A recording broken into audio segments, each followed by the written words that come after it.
wo krofo wo nsa no o se boson so de obi asuru se boson be konipa yo wase krofo so yi wewu ewo nsa no entizan ko bokro no na yesi ekobodua o ha oni sen ayese usunse ohu bia kobo anase bibisa ene memenda sano sese 17th May the year 2025 we have na simano eduano anase dumiensa ena apanon so ha Akwaaba radio 98.1 abraso na pay se betena senedi Akwaaba sports preview no yede etwas sharon so no duba ye page mu da free to media no so ewie pe na anyuma betwas akopem se dumien no bobo na yedi Akwaaba yiwasum kasebo no ebeto aso akopem se sharon so donc bobo no aja osenkafo one ni team ni sadada special no on beto aso akopem se no mien sabobo na mien sa bo na waja DJ Poyoyo sempo Akwaaba showbiz no on beto aso e de ama akopem se no nsia bobo no nsia bo ne yawrem ewo peace 104.3 ni akofa news no e de abra news na chire nyuma de na kan beto aso akopem se de beti bium na obesate gasida enkoma DJ Rango se no ye wie sports extra no ena betena se oboma kopem se ade atia me no ka se ebrena so na wapage no agudiem sem ya betena se a ye de bra hyehyehye no enya sem kitokro obekọ Facebook wo Akwaaba radio blokum on Facebook no Akwaaba radio blokum saso ena Akwaaba 98.1 Akwaaba 98.1 Facebook ko show no live home obetima konya show ni bi ahwe ana Facebook Akwaaba FM on Facebook Akwaaba FM on Facebook oho nyina kwa show no obetima konya bi ahwe udua na otimi like ne kama ediama wo wi na waja comments no mia share no so sha na waka da kire no so nso enhye sere ba na pay ya betena sem komawura ye di ebe no obenye bietie na wakire na adwene kama etimi edia fan okọ YouTube na Akwaaba 98.1 on YouTube na Akwaaba 98.1 so nya kwa show no obetima konye bia he obedo na videos awro mfonyina awro voice awro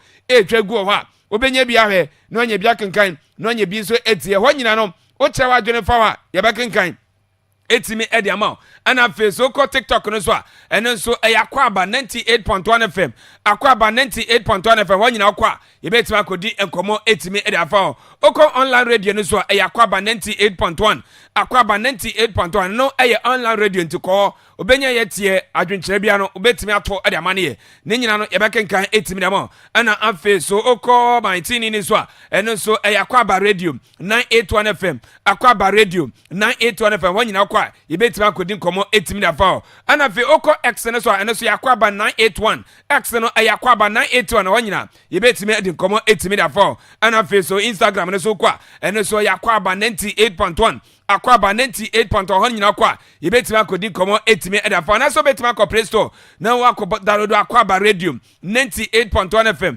Akwaaba radio 98.1 ho nyina no kwa ebetimi edi komo etimi edi afa o messages na kano bomadi afa 0242 0202 080242 0202 5730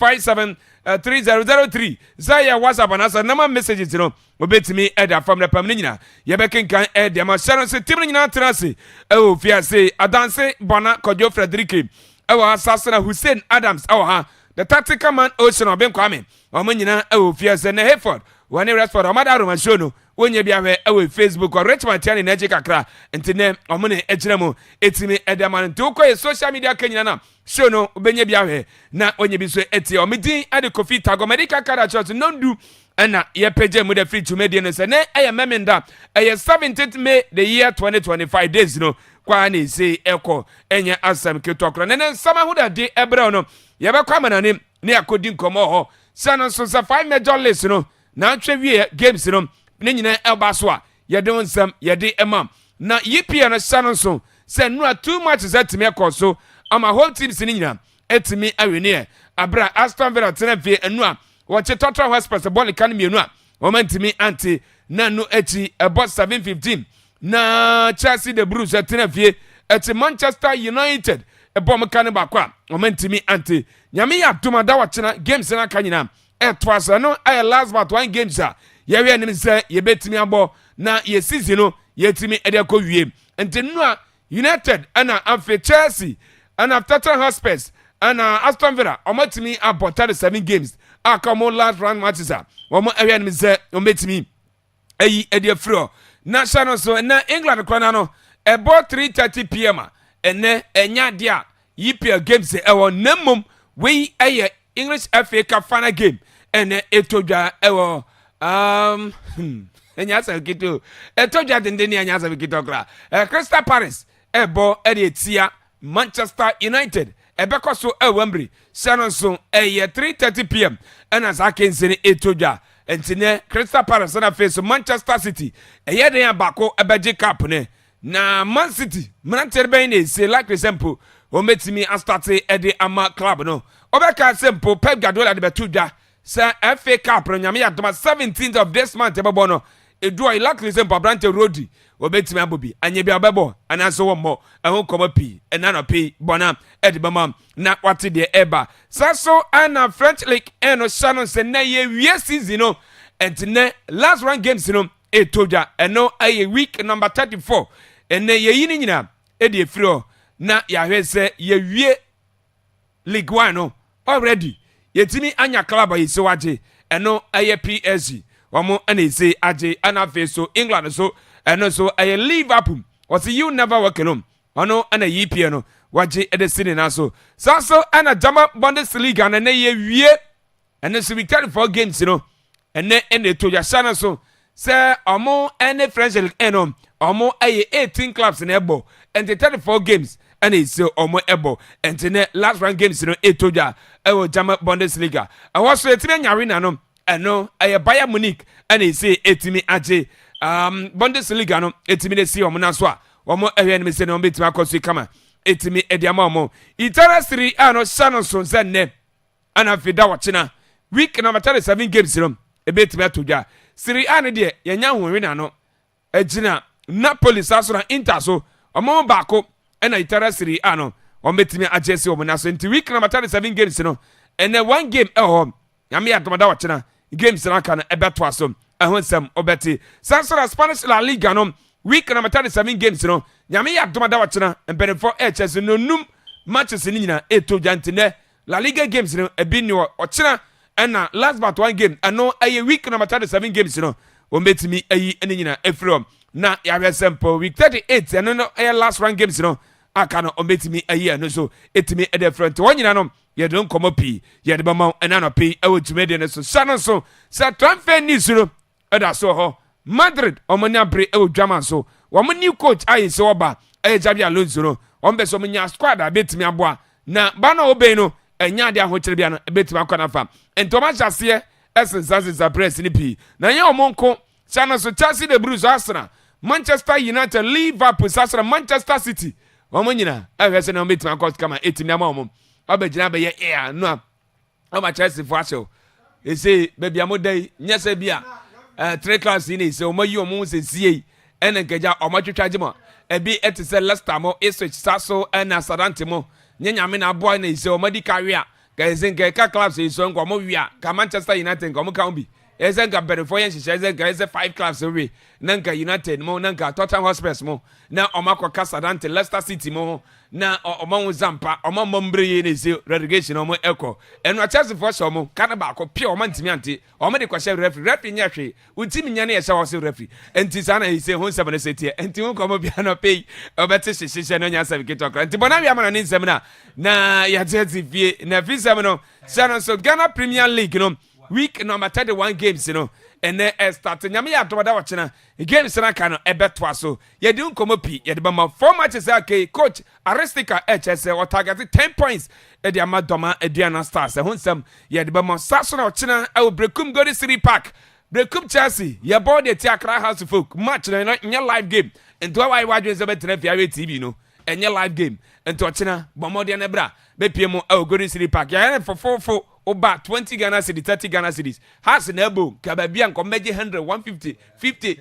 but we dey yamana fo and momra na china mombetro support no fama na has free yan sha mo kolem na yanko enim to china 3 pm break on this 3 park Chelsea and it has na dey peme so has for ni prayer is on ba say yes on be Chelsea na mo goji cap but ye hu ni nyina no problem nti nyambo a yes ya ho bo a ye dey twemo na Asset Bank Division 1 League week number 28 games Shannon so zone 1 games no na atwa wie ye wie ni nyina ahon komo ene anope ye de ne nyina ebema awo twumedie ne so sa so ene women's FA Cup final game sa so and champions of champions awo mana fam no ene etodwa awo University of Ghana Lagos Stadium eho ana kense ne nyina ekoso a ye de mu nkyiremu ye de bema ene anope ye ne penefa peneso bedi nkomo ewo show no so na onso de eba han se folk do fight for NCC no ora John Vanderpool brebema obetere nka ewo fia seed enya asem ketokra na nkomo bia kechire bia no na oso timi atibi koja tena se so na so be ko Facebook wo cross se udu ahye mo na ja comments go ne nyina no ye be kenkan kama etimi edema se no se be ka be sima be du ama no ndu na ba wa wetie se be ma akwanya na wa frɛ na oso nkomo bia kechire bia no ye ne watimi adi ewo fia se bona e kwa ma na ne nsem yakofa edi abero.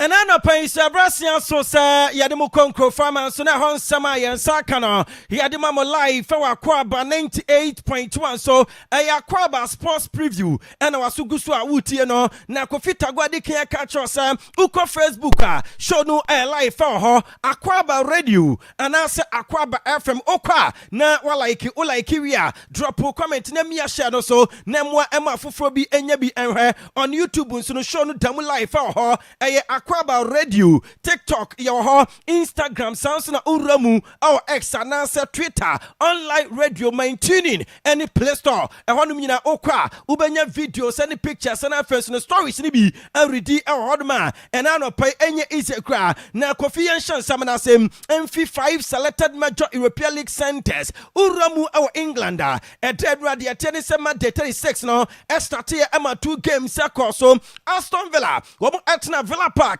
Ebo 2 goals at Tottenham Spestimino, Wamu Entimi Ante, Ezri Konza, Ebo first goal on the 59th minute, and Abubakar Kamara, and so Ebo second goal on the 73rd minute. Way Abwa, Ama Sese Una Emery, and Aston Villa Bobo Kono, Wamu last 3 games from Abana, and Kofana Arinina, Naso Nadia Swama conceded goal, I was our last 3 matches against Fulham, Wamu winning 1-0, and against Bournemouth, Wamu Esha 1-0, Wamu Ebo Tottenham 4-2-0 and into the last 3 games no womo akipu clean sheet womo the big game ekoso our Stamford Bridge Chelsea womo winning 1-0 etia Manchester United team no on the 71st minute and Mark Cucurella the Spanish boy put the only goal Emma Chelsea Bobo Kuno with a swing with his left foot. Onana made a mess of it and Enzo Fernandez was the most relieved man in the stadium. Reece James, lovely little pirouette. Oh, what a ball for Cucurella! Massive goal! And it's Mark Cucurella who's headed Chelsea in front. And Stamford Bridge erupts. It looked like it wasn't going to come. But it's come from a man who's proved such a reliable performer and a reliable goal scorer too.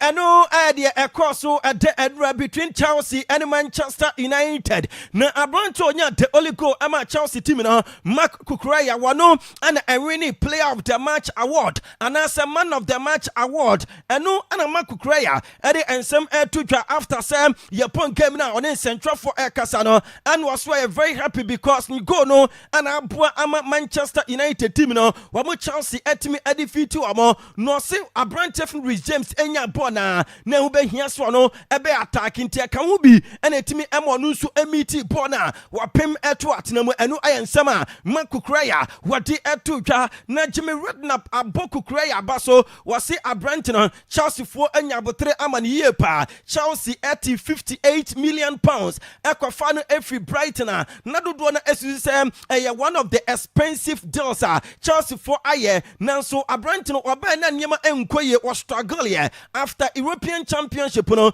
yenyine hwe adwuma wokoye ye ewo ho and oba Chelsea so no ye hu adwuma wo ye wasi abrantino a great example sa auto player was so unya botre emana ebia na the first season ankoye ni following season no ebetimi akoye wawi anu wase ohwe abrante fun Moses Caicedo say ye ka world class midfielders ye betimi edene aka ho we onu nso adwuma wo ye ema Chelsea bobo kuna wo ba no no nso struggle na so say Chelsea team no bia nim say problem ekoso e wo Chelsea team num na so abrante fun Moses Caicedo modemo no ama say world class midfielders no untimi enka enyinu emfirimu. He came from Brighton. The fee was expensive, like 58 million or something like that for a left back. I think Chilwell players like that here, maybe just thinking, is he going to fit in? He struggled. I think it's a great example of patience with players. Even if they do cost a lot of money, because you sometimes think they're going to come in, hit the ground running. It was the same with Caicedo. You look at Caicedo now, he looks a world-class player. When he first come and the team was struggling, devoid of any confidence, it was very difficult for him. But the left-back, Cucurella, I thought was magnificent. He's aggressive.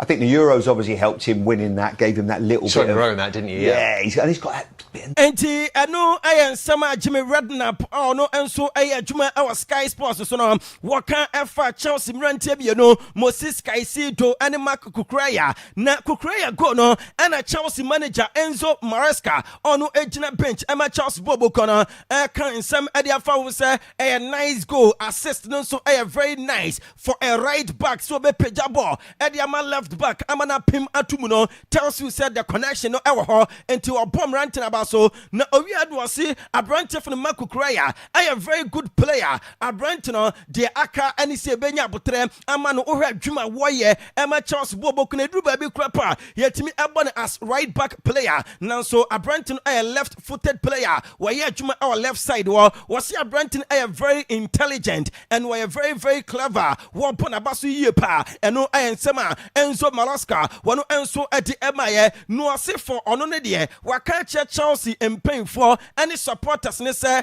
wo munya botre ema club no na enu we no one of the important wins this is the way Chelsea bobo kono e was some matches from now till the end of the season no wo mu aka 2 matches in was say wo mu win all the matches because all the 2 games no crucial games important wo mo and was waka many times say Chelsea team no our talent now so nya dey say talent alone ebetimi apeja club no e do wo mu akọ manim dia ka anese players no ebe ade massive effort no so no etimi abo mo amomu anwene matches te said de enu a wo mu etimi edi nkunim abere mo putu in massive effort no ayensama Enzo Maresca wade etu dwa Rhys James so acha say amanfo right Chelsea team no off from the top 4 or the Champions League spot no because wo mo say wo mo Chelsea bobo kono inexperienced players now so how wo mo see afa so abo etia an experienced club no Manchester United and na it tells you say Chelsea team no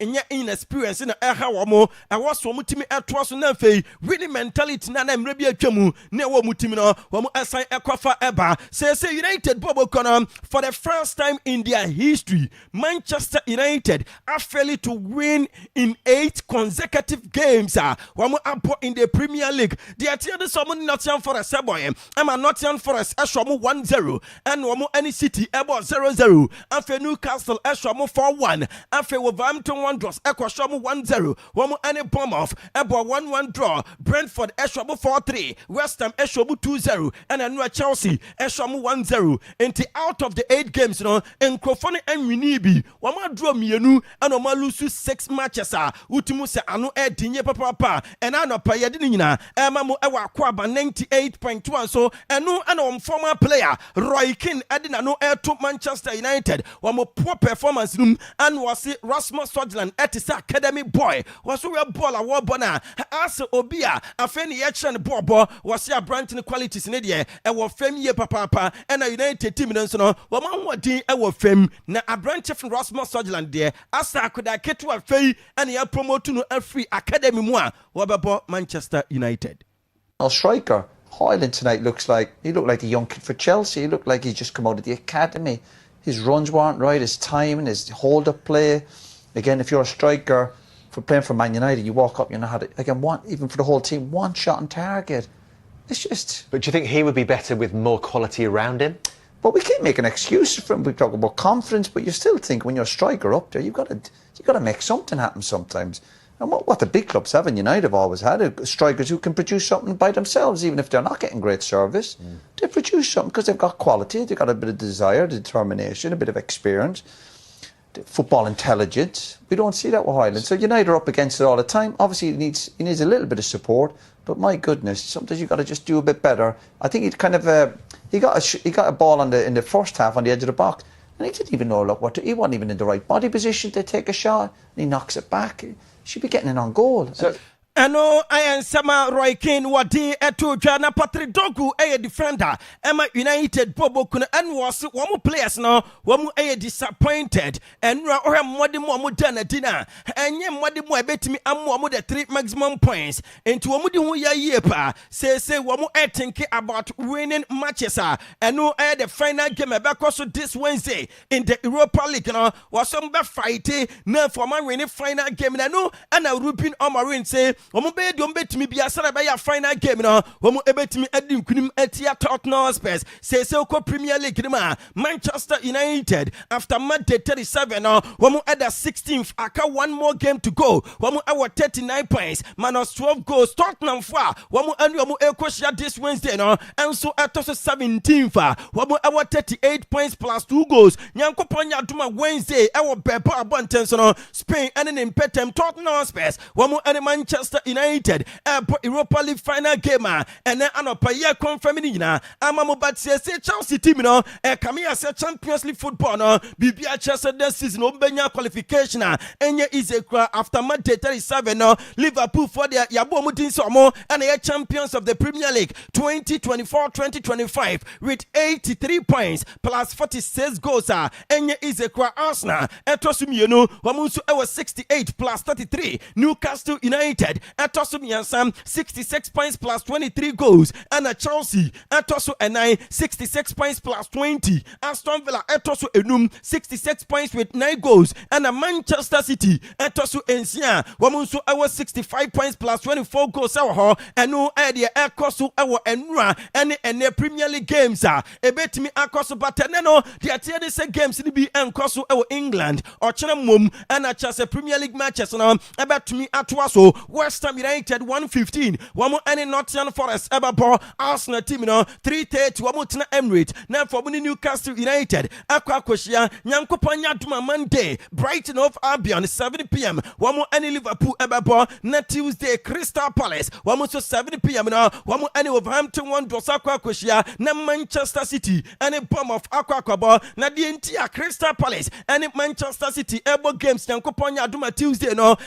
FA Cup game Ebakoswe ne Wembley Sports Stadium Crystal Palace 3:30 wamu and Manchester City and Ebo Stuart Antwall Ekwa Center referee no antosa game no aniji sema Eko ama Crystal Palace and say wamu last 5 matches no enkrofoni enlusubi Samsung Manchester City no wamu so last 10 matches no wamu enlusubi but Abrante and Kevin De Bruyne wabo sa match we ewie pe akane last 2 games as player Manchester City bobo kono amamfo linking to Saudi Arabia ebimu edino USA nanso diamete ane so uko England wa timbi ti sa Aston Villa womu ani abri yepa Newcastle United epa Brentno ana enu akwapo ababe todwa se Liverpool fo enya na womu epe enu ana Mohamed Salah edin komo efa Kevin De Bruyne ho and was ya Brentno a great player or great qualities no so owishi sanka obenya Abrante fana Kevin De Bruyne e Liverpool bobo kono enti Abrante fana Mo Salah ensema wo kanyina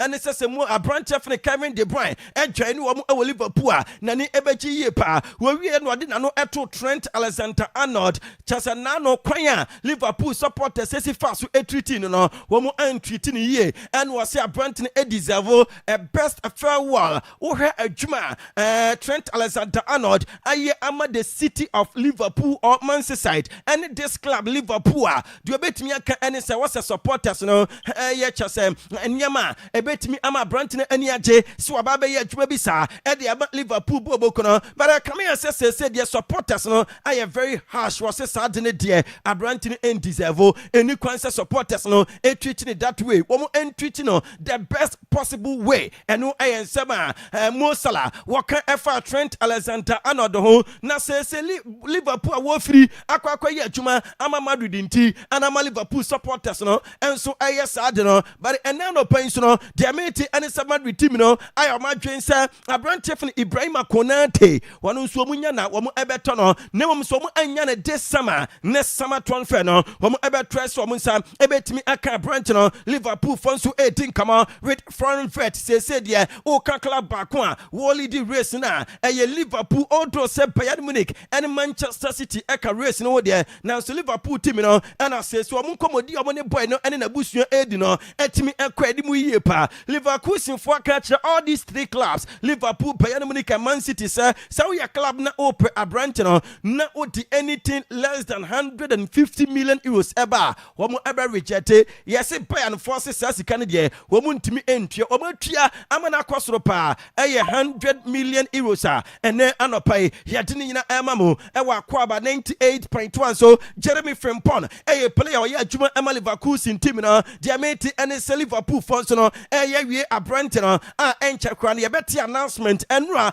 Anslot ɛkɔdi nkama ɛna ɔmo ebisa ne sɛ Jeremy Frimpong aberante no wɔbɔ anaso wɔtena wɔse ɛnyadeɛ so ɔbɛkɔ akɔma ansa ɛbɛma wɔn ajubileti ɛna ɛnyadeɛ sɛ ɔbɛma ansa ɛbɛma wɔn nso ahu sɛ wɔkasa afa team bi player ho deɛ onim ɛne sɛ Jeremy Frimpong ɛyɛ adwuma ɛma Leverkusen player nso deɛ wɔn Anslot ɔyɛ coach ɛma Liverpool no ɛbɛyɛ dimpa so obɛtumi ɛdi ne ho nkɔmɔ ɛwɔ public nti wɔn ntwa so na ɔno nso ɛngyae ɛho asɛm ɛka ɛno ɛyɛ nsɛm Anslot wɔde ɛma yɛ but deɛ bɛti ɛde sɛ Liverpool fɔ no wɔn awura mu a Christopher Nkunku ɔyɛ adwuma ɛma Chelsea wɔn nso ɔbunya aberante na wɔn pɛ Chelsea fɔ nso ɛkyerɛ sɛ nanu na wɔn di nkɔmɔ with Manchester United ɛfa Alejandro Garnacho ho na ɔse Garnacho no according to papa fene Fabrizio Romano wɔse Chelsea fɔ no adropi wɔn interest because they say German Gettens ɔno ɛyɛ adwuma ɛma Dortmund no wɔn mom ɛna Chelsea fɔ ahyɛ ase a wɔn ayɛ serious wɔn di nkɔmɔ nti aberante fene Garnacho deɛ ɛbɛyɛ dimpa sɛ Chelsea ɛbɛkɔ akɔfa boy no in this summer Leroy Sané ɛyɛ Bundesliga player wɔyɛ adwuma ɛma Bayern Munich bobo kono aberante no obɛka bɛyɛ 1 month nie yɛaka kyɛbo sɛ wɔne Bayern fo 18 nkɔmɔ about contract extension the first offer ɛkɔyɛ wɔ reject the third offer anaasɛ second offer ɛkɔyɛ ɛma meka kyerɛ tiefoɔ sɛ third offer ɛbɛkɔ no sɛ aberante fene Leroy Sané accept a Liverpool fo ɛbɛtwa akyire agya sɛ yɛse offer no boy no a reject enti Liverpool bobo kɔ fene Bayern fo no ayɛ ɔma dwen sɛm wɔn no ɛnso ɛbɛgyae ama boy no akɔ different place as free agent enti this summer transfer ura mu ɛwɔ Bayern Munich free player ɛyɛ Leroy Sané Liverpool for aberante no wɔn adi n'akyi Manchester City ne former club wɔn di n'akyi Chelsea for edi ne nkɔmɔ Arsenal ɛne Newcastle Aston Villa mu nyinaa ɛkyerɛ so wɔn nya boy na wɔn ɛpɛ na Cesc Fabregas ɛyɛ coach anaasɛ manager ɛnso ɛma kɔn team no ɛwɔ Syria anum deɛ meti ɛne sɛ Xabi Alonso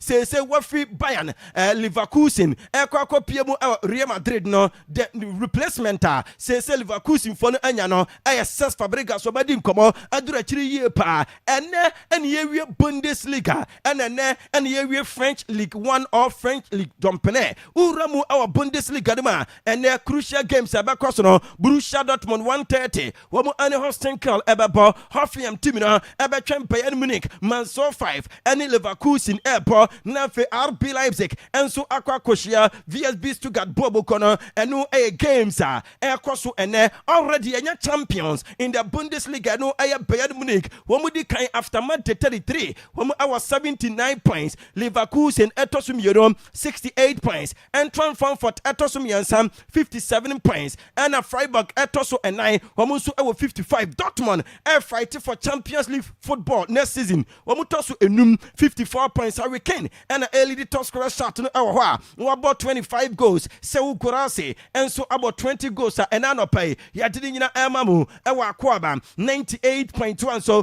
uramu our France in French Ligue 1 no and net the 7 p.m. games koso Lens wamu ani Monaco Lille Metropole ebetwen Stade Rome and afens no Olympique Club de Lyon and Angers team no ebepo Marseille and Stade Rennais ebeba na afens no Montpellier akwa Koscielny team no ansana Paris Saint-Germain and Ozefo and so edi ahyiamu na ehonso de yanya champions dada Champions League football no and akwa battle between Lille OG Sinis and our face no Monaco Bobo Konom na Kofi Diatia and his PG4 Edikan with 81 points plus 55 goals. Marcel Etosumienu Wamuso was 62 plus 25 and a Monaco Etosumiansa 61 plus 26.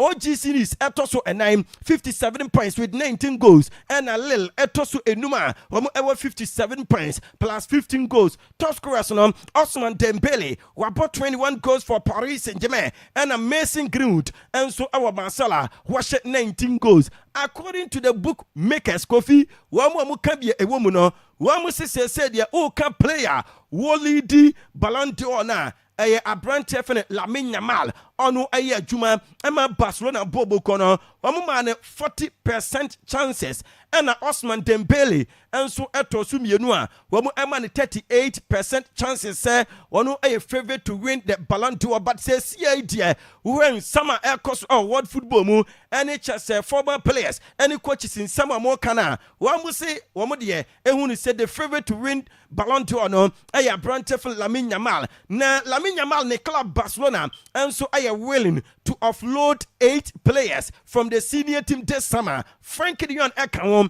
Ansu Fati, Pablo Gavi, Metis and Jean Ekahom, Inaki Pina, Araujo, Hector Font, Fermin Lopez, and Afesro, Paul Victor, Rantia, Matis Basafono, Apeswabo Tonwamo, Na Enra, the Atia Anisam, trouble celebration, no, across to domestic trouble, no, a home celebration across to a Enra, not just any easy crack. Our Catalan abundance of Barcelona Chromo, Kofi Enra Nipa over 670,000 and a choir. Echo celebrate these 3 trophies no, with Barcelona players and first the technical team no, Enra open top bass no, and so ATC Chroma. Na Barca players no, a good bass no, so we celebrate with the supporters our Barcelona and Monten so Enra Nenye easy cry.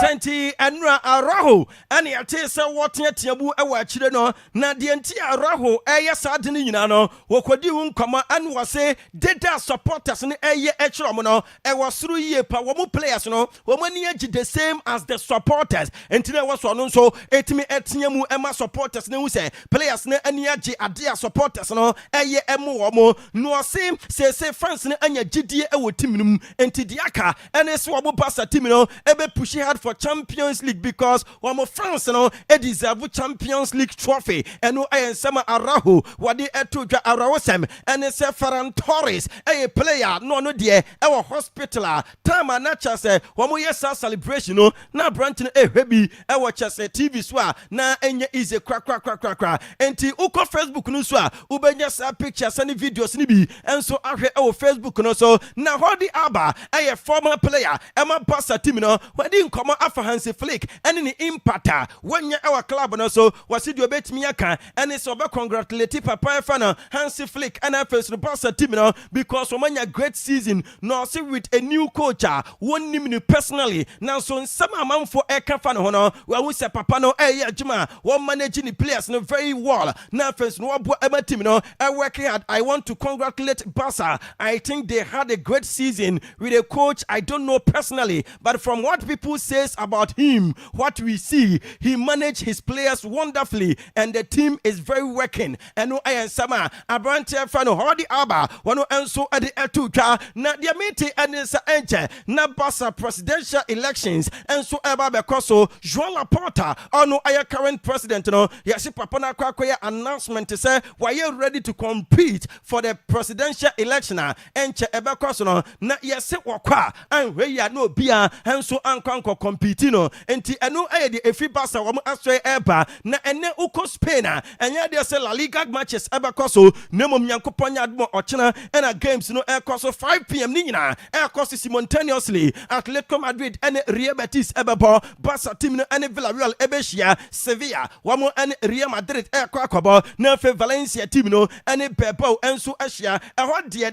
and it's a Barca for a champion second be and a new celebrate yeah, our Barcelona Mountain. So after Monday 36 now I got 2 more games to go. Wamo our 85 points plus 61 goals. Real Madrid etosumi yenu, wamo so our 78 plus 36. Atletico Madrid etosumi yansa 70 points plus 30. Athletic Bilbao etosu and I wamo so our 67 points plus 27 goals. And a Villarreal etosu enuma wamo so our 64 plus 17 goals. Kofi Oko top scorers no so also competition no and why a day. Kylian Mbappe of Madrid about 28 goals and a Robert Lewandowski and so about 25 goals for Barcelona. Udim said Trent Alexander-Arnold Liverpool for Akacha Madrid for say some bet me Ayusuno for the FIFA Club World Cup. Aji wamu Liverpool for them anya 2 million euros. Inti mrebi choma next be about 900,000 euros. Ni abubo bosono Kofi Sanse said yeah Liverpool for the say Abrant wamu na teteno amana drew this level. Inti mo be fana muntimi nkanse muntua bibia emaye. Ena mo be fana so mo person contract na ebe so mo person mo de Eco FIFA Club World Cup. Inti Liverpool for the say Asa Madrid for no eya abuo mo ekwasia. Inti se ombetia si ama Brant no akobo FIFA Club World Cup with Wamo Madrid aji wamo etua 2 million euros ama wamo. Aside that no the mate and it says Xabi Alonso and so aka ade a chair for Intino Presser wanu aye president Emma Madrid Bobo kono se Abrante from Alvaro Carreras onu aye adwuma Emma Benfica in the next 2 weeks I was an insa etimi eka Abrante into Madrid for aye very serious on Abrante from Alvaro ni nyina ene se enwa Abrante from Dean Housen and so Akwaaba medicals at the Madrid team na Abrante from Dean Housen and ever be the first signing for Real Madrid in this summer transfer, not Trent Alexander-Arnold Obeba die nanso the obey first signing no official announcement, official confirmation ebeba no ebe Dean Housen bomber for player no bomber for amane kwan ama enra Abrante no Akwaaba medicals ama Madrid bobo kono ewa London enti diaka and they say Abrante confirmation and so ebe free both class wamu aswe aba ama Fabrizio Romano say Abrante Dean Housen at the message ama Premier League clubs no yenyina nim say na Liverpool for airpe no Chelsea and Manchester City and Arsenal munyina no amo airpe Abrante no Fabrizio Romano say Abrante nkomo dia wadi and say we are very sorry what the clubs na ask for such offer. And say do betimi aka and say Madrid Bobo kono and a club or person kwesi akan Emma Womo. I am sorry. Thanks for your offer, but I want to play for Real Madrid. And no I am Sema Dean Housen. Wano enso edit to the coffee or kwako sign a contract ne daben. Nyankopon nya aduma next week Thursday. Enuru de ni a confirm me Abrante Dean Housen so a Madrid for player. Enti Nyankopon nya aduma Thursday de yebenya sa announcement no na Abrante no 5 years contract and work across signing or budget 9 million euros a year as salary. Our Madrid as well, yeah. Na nipa wama del no ayen tempa Xabi Alonso so be you so Abrante Dean Housen FIFA Club World Cup into opushi am no crop for phone and Dean Housen no Edin come say why part of the plan or no enso ababo more matches our Madrid bobo kunum and you say ebia or young or new player ntino when you be yes sound semina Xabi Alonso ekache Dean Housen no and a convince Abrante 10 tema say what you to I am medicals Fred mu say this Thursday we be sign contract ama Madrid Bobo kono na Xabi Alonso asia catch Madrid in playing for so be here midfielder ema nanu me catch am say midfielder so di omudi eko aye Argentine boy Ezekiel Palacios and afenso no Prantia Fanum Angelo Stila onu aye adwuma enso ema Stuttgart Bobo kono and Tijani Rendes enso aye adwuma ema AC Milan yes sir Emrantie mi insane no wakacha Madrid for say womunto emu ba ko ema no na Madrid plan so far any adwuma o maye no Xabi Alonso aba Trent Alexander-Arnold nso no completed Dinhausen completed and anopa yedi nyina enso eba mu ewa afidikesie so Kofi Enfo dem ne yenko Italy na uko Italy ene game ba ko pe ene etofam ewa Serie A num no January 6:45 for mu ene Atalanta ebo ochine Inter Milan ebetwen Lazio important game ema Inter Milan bobo kono because Inter for anweni so much we ya Scudetto no ene anwe ya na Napoli for edeko na Inter for no confirm your match say this time we so better 4 or 5 players at the ababeka the current squad no ho na yes wo ma your match say before some be FIFA Club World Cup no e was omunya striker eka wo strikers no ho enti say Jonathan David yeah chuma Emma lead Metopo yenyina nim say at the end of the season Abrant no eba as free agent say Inter for target no the tie ani say Inter any Abrant no entourage ahia amomu adinkomo amankomo ne akwadimu enti Abrant no chances of joining Inter no e wasuru yie pa na the aka ani say boy no ebeti ne salary no so kakra na afenso no ama Inter for no complete ade no animanimu ya wa mu say so ma nya Jonathan David and Joshua Zezi yeah juma ema Manchester United ombeko for loan with obligation to buy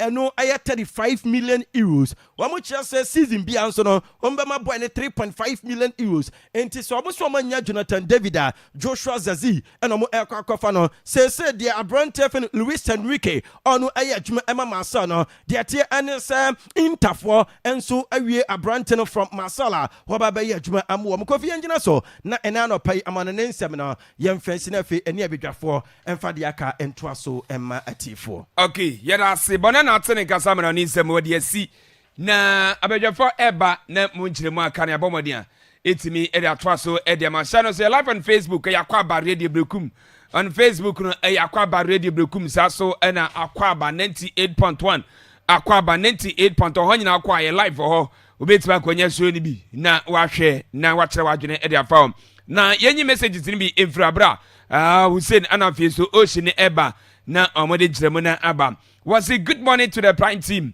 was a congratulations to Chelsea for winning yesterday month a game against Manchester United was hoping to play Champions League okay Nanaya Akra and messenger what the aba no was a good job Akwaaba Radio to the whole world that say Redford Ansu Amponsani messenger what the aba was a good morning watching you live from Brekum Mami 2 Sport was saying whenever Chelsea comes into the Champions League it makes the league so attractive okay you yeah that's it I said landing is brew yo Docas Aponsa Anoya message or the free Mami 2 at the eba no was a good morning Kofi Tago and the prime team Joshua Opinto the messenger on so Eddie Abanonum Sasso and Bishop Fred or just keep it up yet as a Busha Sabi Biabocodium. Was it good morning Kofi Tago? Was I'm watching you guys live at the Domain Crew. In fact, you are doing a great job yet as a free base mark the messenger where the free Domain Crew Eddie Biden. Sasso with the edge as a good morning Kofi Tago. Was the watching live from classroom was the best post ever yet as Sabi Clinton the messenger. Also, Ediaba was watching the show live from Kenya say number 2 Jericho from Daniel Coleman. The message on also Ediaba and Kofi Ben was a Hala Madrid and on the 5 emojis, you know, Asha and also an pay Yadibi amount. Now also at the Eba. Also bet me Ediaba Akwaaba Radio 98.1 Akwaaba Radio. Brekum Akwaaba Radio Brekum Anafe so Akwaaba 98.1 Akwaaba 98.1 ho nyina no ye live for ho okwasuo no obetu akwacha wadwene e de afa Anafe so YouTube so eno so Akwaaba 98.1 on YouTube Akwaaba 98.1 ho nyina no oja wadwene kire to a ye bekenka Anafe so Akwaaba FM on Facebook ho nyina ko na kwaja wadwene kire to ni nyina no ye bekenka etimi e de ama husi atena se yenkwa na nkyiremu no wonfa ye enhyase na owia Ocean beba after Ocean daka ebeye fisem ana fin komo bia ka bia no ya bomodian etimi e de atoa so e di ama Hussein good morning. Good morning Kofita go bibia boko bibia kama pa ye de nyame ase se bibia boko kakra ya ba sa season e ko wie yes ye ko wie nti ne say no apart from maybe the FA Cup and said that nye pure matches no analysis we say me one person as ye be bo match before the match me analyze it more than say ya be boy we near review ya boy we near review yourself when there dey see na back but so analyze the ABC no na easy so one of the people are always me tie sad no but then no say the wakasi e be we season into a miss back because a lot of trivialities, a lot of interesting scenarios and fascinating ones until you're there so that it will keep everybody updated. To kwaya, you be faso. You go league, no. Madase. You, and my yentewe, muda. The kind. Yeah, Chia Barcelona almost celebrating almost 28th La Liga title. Yeah. Now. Yenina yenim say Uko Spain are Real Madrid and Argentina in 36. So Barcelona is second and they are still closing the gap. Now, Barcelona deserves to celebrate it the way they are celebrating it. In fact, yes, it is my first time I made out him Rofo. Because me wa mo mutimi kan hu say nipa 670,000 and a buy because we are to take it. Also live through fear now about. Into amonya na be approximately na in estimation. But a year exact nipa 670,000 I made out to catch. On the say na Brazil am about the biggest shows at the nipa 2 million. And also say na free show street into one I kind omo. The bibi sana na made out to broni. But in estimation they bet my jet to say omo a obet me do adwe around that number because your conform your statistics are obet me do money ahwe. Say any year almost nipa be say but o me the exact say nipa 670,000 and found is a mundo can be sport can be other radio stations say can be no me doubt and go fit and me no ya adwem ye to ticket gambo dia kabaka se bia nipa do say na to bi na good but so already the numbers on buy and they in fact a dozen and the reason why they deserve to celebrate and say you see in as much as Barcelona and the Champions League, you know, it doesn't dispute my fact that this season they are the best team in Europe. Okay. Yes, officially, yeah, the man who are the champions because not conquer Europe. But see, on the evidence of football, strength of a team, Barcelona are my best team in Europe. So what it means is they say for a team out of 4 trophies, and they had the Spanish Supercopa, special one because they won it in the hands of Real Madrid. They had the Copa del Rey, they won it in the hands of Real Madrid. They have the La Liga, and then in this La Liga, no, because I did it for Real Madrid again.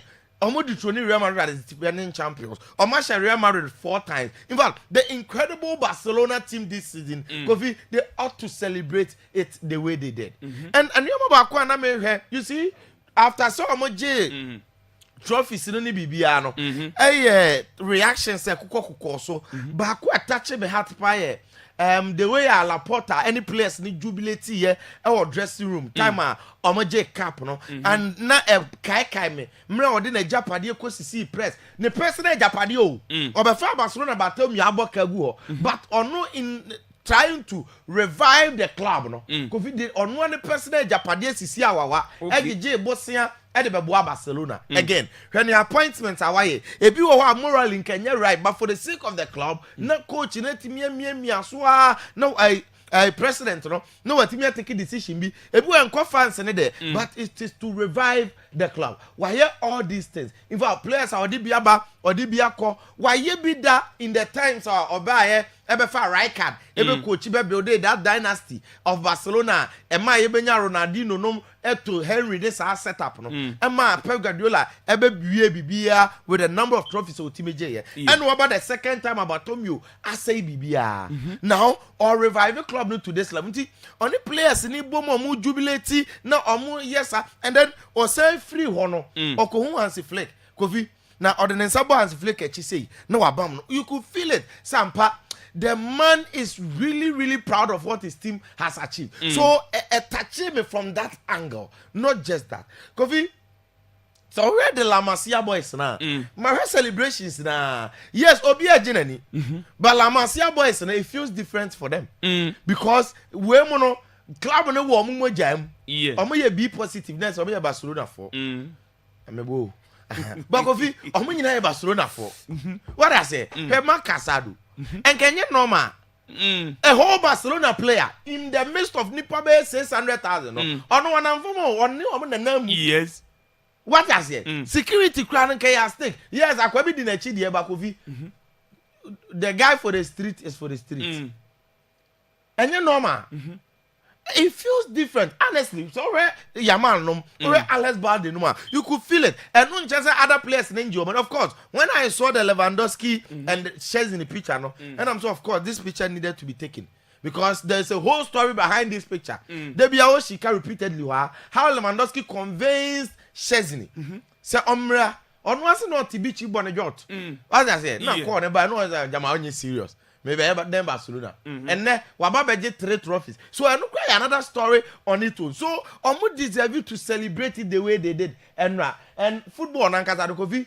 Yes, a woman said the joy is in the doing. But other now Brenna Unya Bibia, you will yem neji when it take a what I say? Because what bre on one pow and a waje udu be any akuntabu and no be na Barcelona for no kofi on one year or so media and ni no mo open top bars no parade in any idea. But see, the more mojo money say no, yes, a bit ginger boys no say and the more we win, the more a bit yes. But look, it was similar to Real Madrid last season, but this season, and the Barcelona Nankasano after celebrations, no, and none doesn't guarantee, of course, more potentials. I tell you. Sorry, Lamin. We have Hansi Flick. We have Pedri. We have Frankie Dion. We have Barcelona project now. Kofi, it looks so flourishing. Said next season I couldn't be but Real Madrid team ne who than this season then a coy. Means what I say? Yes. Ne the same coach.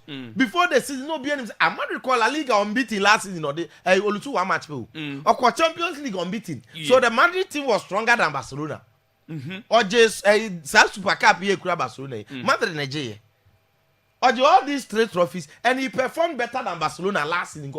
And no, was Adi Kylian Mbappe. Mewa, yeah. After granny a shed no one. And yes, season the AB and next season and co season. Until what you were near, no you anymore, why you yam now I never be a camera. That is it for Barcelona. Now, Kofi, you be really say a lot of interesting things in the CC. And the name I know what say Everton, Obianti in the year. Omo iconic Goodison Park. Omo old stadium no. Omo bo omo last game. Na so omo bo omo last game ni wi a. Na so omo move aba omo new stadium Akofi. Enei omo de Hill Dickinson din atoso no. Enti ironically for 132 years Everton ebo game bia and Centroni Kata na nia Everton Goodison Park. Everton Goodison Park no is going to stop. Because they say Everton ain't need Goodison Park. At China 11 a.m. they will play their last game. No man move it to their new stadium next season. Now, Goodison Park know a lot of history with regards to Everton. The last time I am with a fascinating story of how Everton moved from Anfield to Stanley Park, then to Goodison Park. Mekato say Everton for no. Originally home. Anfield and Liverpool. Saturn until Liverpool. Yeah. And it was the biggest team then. No, our team Nankasano. As I see, and your friend John Holding. Oh, okay. Only Everton for no agreement. Say, year be obeji say. Now Everton G League in 1888.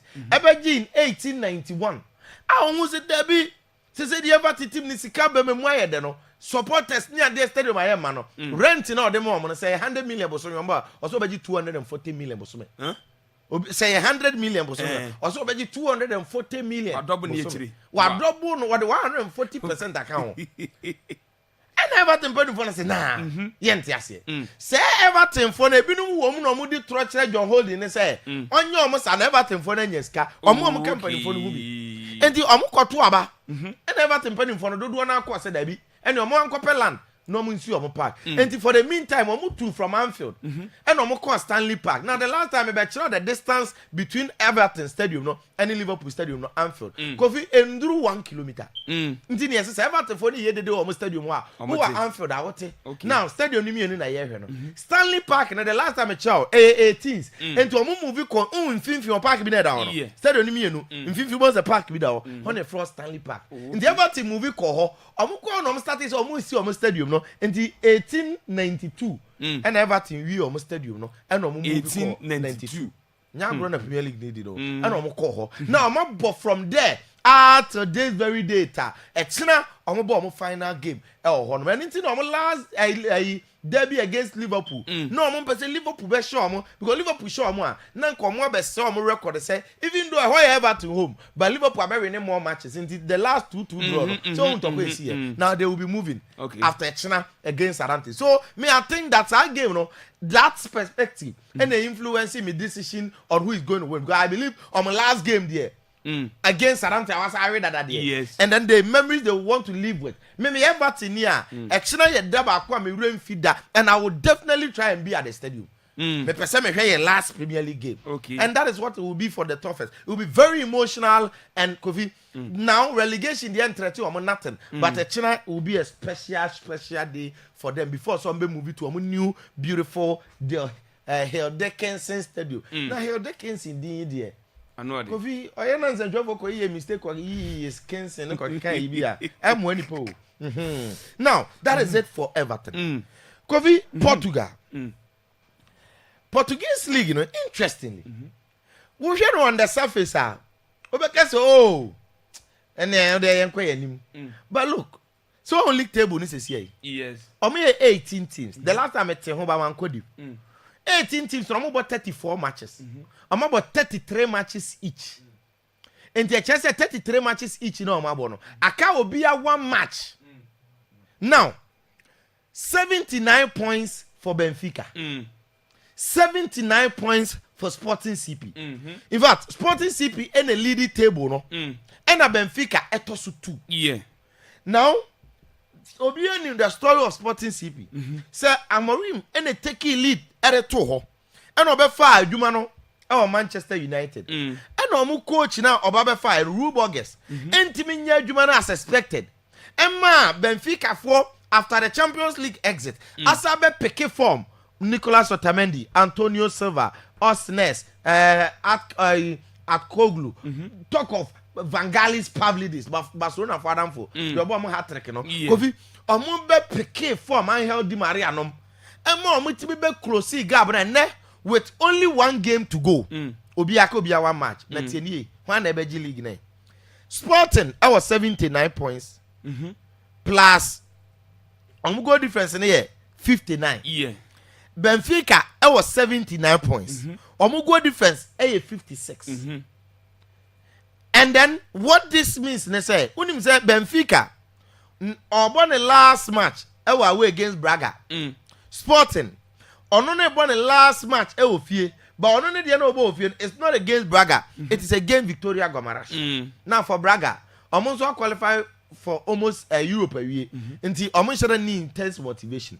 What it means, they said the Obeji League, you know, say Sporting CP, Eshe Benfica, and find 1-0. Sporting CP share Victoria Gomarash 1-0.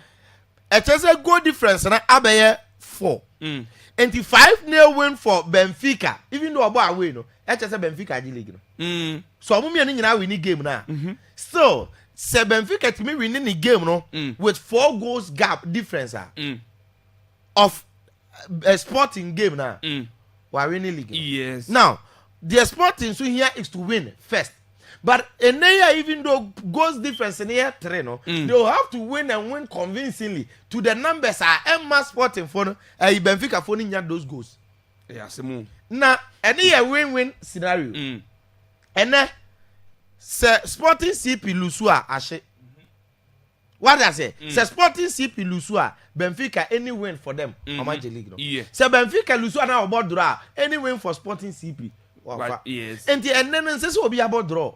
And so win and then even in the quest of the win, the one with the most goals difference, you know. And the league, you know. Okay. And it is very interesting. Meaning that even in coach here, man, you are man Swati, even simple. Bruno, you Ruben Amorim. Oh, I say Bruno. The Swati Amo say Bruno Fernandes. Ruben Amorim, Kofi. Meaning that a jubo yeah, you know. Na nibe one match, no so on per se, nebre. Ebe kwa nti onu to be happy say the nyina ya adwe say Kofi ye be happy no because e go caress mo match and a Sporting for na be bo no and the go caress say onu here goes to win the league no and say goes no say miem for Vangalis Pavlidis no omo so match because most one say season no Champions League and koye and there was say Karima Koglu Van Galis Pavlidis Oskan Koku Abrante Ndi Di Maria Akra Real Madrid de Befani Alvaro Carreras omo nyina Antonio Silva Frederick Ostnes Bruno Samuel all those players that you can talk of. Okay, I'm goalkeeper no true me. Yeah. Oh yes, saves to Benfica keeper. Nti I say omonso nti nena nkasa no minim say Kronima ye tens. Obi anim the Obeji League no. Oh Portugal is up to anumre even though 3 goals difference and the gap no. Untimi for sense you because who could drop utiate honom. Nti that is it for the Portuguese league. And now you heard the course of Germany so. Kovi Dortmund ewo game ene against hosting Kiel. Na unze Dortmund starting league na nyo man koye. Enti na omode da 8th, 10th. Ubeka ya time on Champions League no form ne nyakura. But then in the second round, credit to Seu Gurasi, Karim Adeyemi and some few players are Omabua Niko Kovac so well to revive the club. Now, Dortmund are fight here to the level say on the Bundesliga table. Omode 5th a Europa League spot, but that is not the destiny of Dortmund. Omo Champions League. Yeah. Now Champions League, you know, they are playing against hosting Kiela or that worried to any motivation. Dortmund are more iconic Signal Iduna Stadium in front of the Westfalen Stadium, the yellow one. But sad game, you know, and you win keke and enough. Our destiny is tied to a Freiburg Frankfurt game. Now, Freiburg ne Frankfurt ebo. Says here, over Bundesliga table now. Frankfurt at a third or 57 points. Freiburg at a 4th or 55 points. Dortmund at a 5th or 54 points. Freiburg now obo home no. Kofi so winning the game no be 58 points. Okay. 58 points no. I just say no about finish third. Because and then so ayo my last round of matches. Yeah. Or finish third Frankfurt 57 dada. Now Frankfurt 57 no or plus 10 goals. The man say Freiburg esha 1-0. The goals remember plus 9. Yes sir. Okay. Now Dortmund any hosting Kiel. Omono already no amu goals I think plus 7. Okay. Now what it means is that Dortmund will need to win with 3 or more goals to qualify. Now, say Frankfurt, Eshe Freiburg there. And just a win for Dortmund. Dortmund be Freiburg because Dortmund and Freiburg a 1 point gap. Okay. And it's an even game when you draw. Dortmund you hear so very and then it will favor Dortmund and Frankfurt. And even though Dortmund are hosting here, all that they need to do is to win this game. Some person about Champions League. Now, so I'm winning here. Winning this game by 3+ goals and now 4 will mean that they've qualified. So I'm going to be winning against hosting here 4 goals or more. I'm going to qualify to the Champions League because whatever happens in the Freiburg game, Freiburg is sharp. Dortmund will be 57 points and they will use superior goal difference. No, I'm going to Frankfurt. Yeah. So Frankfurt, Senna Dortmund are winning that. Freiburg never Europa League. Okay. And the baby as I say. Dortmund no. And they did this very well because in their last 7 matches, Oma winning 6, Oma draw 1, 19 points out of the last 21. Dortmund for now, the last draw no Kromone buy in the boat 2-2. Yeah. And the John said no money so more one win and no man fan start season no Oma chance the way Oma chance na. Afi 1 point for no. Unim so quite in so a 1 point be. Yeah. Napoli was 78 points. Atalanta I was 77 Inter I was 77 points. Now Napoli Kofi obo away on the Parma. Chirato. Inter obo home on the Lazio. Yeah. Chirono so to. Simeone Inzaghi the former team na Lazio. Okay. Parma for no.